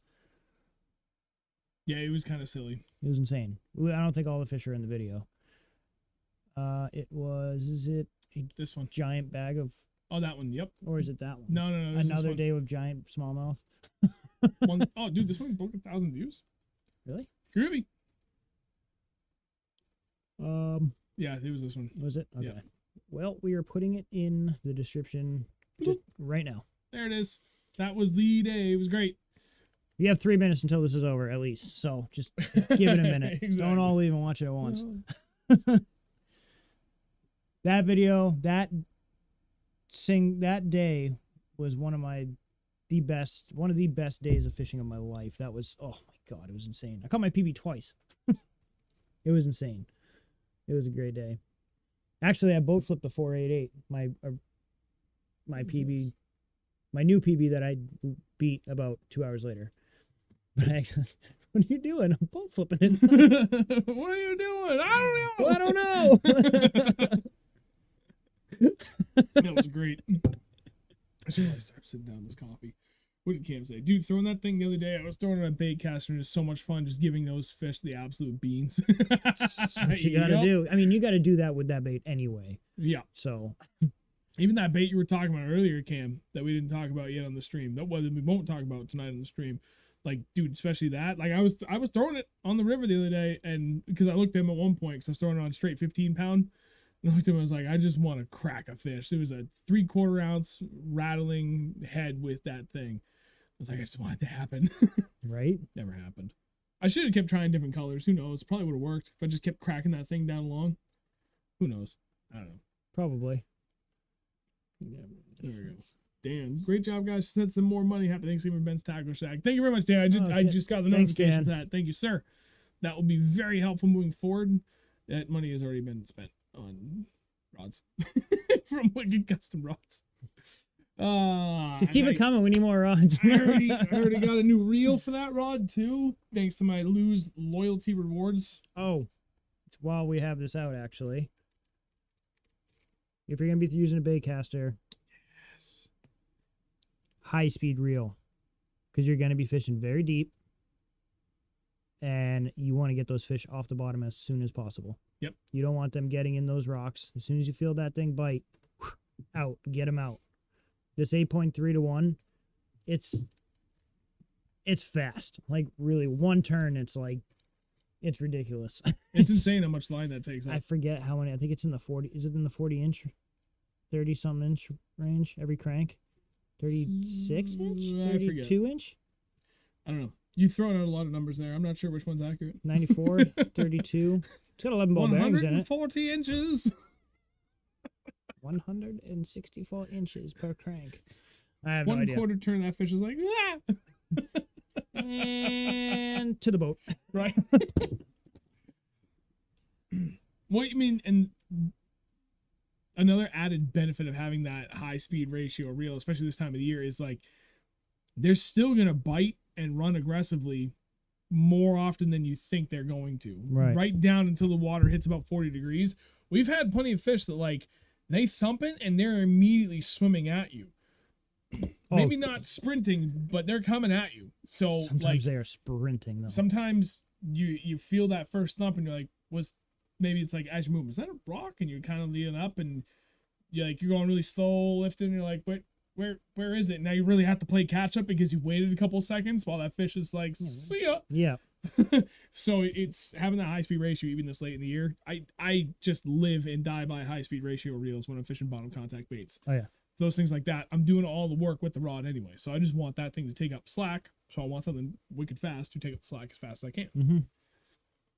What can I say? I caught one of the spider grub and one of the drop shots. I went to the in between and ended up catching the shit out of them. That's awesome, man. Sick. Yeah, I did touch on drop. I mean, that's pretty much what we all used the other day. Yeah, I feel like that's a little bit more situationally specific. Yeah, like we were fishing a river and yeah. Yeah. Drop Works. shot, it works, but I don't think it works as much as it should. No. You really want to be fishing bottom contact when it's that cold. Right. Has it always been that black? I think it was painted. Strange. Maybe. I don't know. Yeah, it makes way more sense. There's bomb contact fishing. or something suspended. Yep. For sure. That's the one thing I regret not trying when there was slack water the other day. This past weekend was throwing the jerk bait. I just don't have the friggin' confidence for it anymore. 3.66 average, 6 smallies and Winnie. That's actually pretty damn good for Winnie. That's really good for Winnie. We would have still won if we threw out our smallest fish. Damn, man, that's crazy. Oh yeah. If you can't video game fish, then drop shot isn't as fun when they're deep. Yeah, to an extent. Yeah, it is. I've caught some pretty big fish midsummer bombing a drop shot. I yeah. lost a lot of big fish bombing a drop shot midsummer. I still especially like Brownie I like Factory. doing it. I like bombing drop shots. It's so much fun. Just dragging it, pop, pop, pop, feel a rock, thud. Yeah. It's like a jig. It's like a tiny jig kind of, but it's not attached to the weight. Right, you can work it faster and more aggressively at that time too. Oh yeah. It's not just drop down and like, try and tickle them up and finesse it. Like, come on, little guy, you can do it. Maybe there's one over there. Twitch. Nah, there's nothing over there. It's over there. Nah, there's nothing over there. Go back over there. Yeah. Fish is like Dennis. Yeah. Doesn't even hit the water yet. Reeling in. Nothing. It's going for a record, bro. How many times I can cast in 5 minutes? I can't fish like that. I can't and I won't. I'm sorry, Dennis. Love you. Get fucked. All right. I think we've covered everything that I wanted to cover for cold weather gear. At this point, if there's anything that we have missed, drop it in the comments, and I'll be happy to address it at that point. Moving forward for the website, what I'm going to do is clean these long streams up into a blog format, more short form. It's going to help with just everything that we're doing in general for growth, just to give us another avenue to be found online. But I'd like to be able to kind of provide a more summarized version of everything that we talk about, and it provides a good opportunity to just cover anything that we may have missed that we felt, that I feel after the fact, like, damn, you know what, that is something we really should have touched upon. At least I can put it in written form, because obviously I can't edit the videos. And then on top of that, I still, moving forward, want to be able to do more of the bass fishing quick tips series that I started and never got back into, where I can really condense, video form wise, these big things into something much smaller, more easy to digest for people that don't have the 2 hours to watch us. That way we can answer all your questions here in real time. Yeah, Cam and Evan, great upcomers. They are, dude, those guys are hammers. So aside from that, I think we're good. That's about it. I mean, cold water. Fish slow. Good luck. One of the best times of the year to get into a true giant. So good luck to you guys all out there as you get out there this weekend. Hopefully somebody gets into a big old butterball before Thanksgiving. Go check out that video that we posted. Yeah, if you want some good entertainment, we had some big ones in there. That was January? Was that after Christmas? No, it was before. Was it? Yeah, it was like the first week in December, I think. It was late in the year. So, yeah, all right. So I think it was the year, second to last trip we were out there. So actually, it was probably mid-December. Because we went there that day, we went back the next weekend, and then I think we went to Candlewood back-to-back weekends after that. So that would have been the first or second weekend in December that video was. Because then, again, we went back, and then we did Candlewood, and then I did second trip to Candlewood with John, and that was on January 1st. And then we And went then the last two Stripers. trips were Stripers. Yep. So it's been good. Austin, I see a lot of other people get them on jerkbaits this time, but I never seem to have luck. Got to be a chatterbait for me to catch them right now, which is strange because they get them both in the spring. I typically do pretty good on the jerkbait. Like, it's one of my better times of the year for it, but for some reason I can't get bit. I'm also fishing lakes I don't typically. No, however, I'm not fishing the lakes I typically would, where I would want to go out and get that good jerkbait bite. Like, I know a couple of good ponds that we've hit plenty of times in the past. We've had great days fishing jerkbait. Go out there and catch 30 fish, 30, 40 fish on a freaking jerkbait. Right, but now we're fishing deeper water, really going for our true giants here at the end of the year, and it's much more deep water, bottom contact kind of fishing for us. This is our trophy hunting season. Yep. For sure. Yeah, we get options. All right. Let's wrap this up so we can talk about what we're doing this weekend. So, for everybody that donated, thank you very much. For everybody that liked the stream, awesome. If you haven't done it yet, before you go, please do that. For everybody that shared the stream, shared the website earlier where I posted it, you guys are awesome. Cannot thank you enough for continuing to help this grow and become a bigger and better thing. We're well on our way towards that next donation goal. Everything's happening. Progress is being made. I feel like a fucking champ. You're a champ. So are you, little bud. We're champs. Champions. Let me just. Got you. Oh, do I got that? Yes. Can't touch his COVID.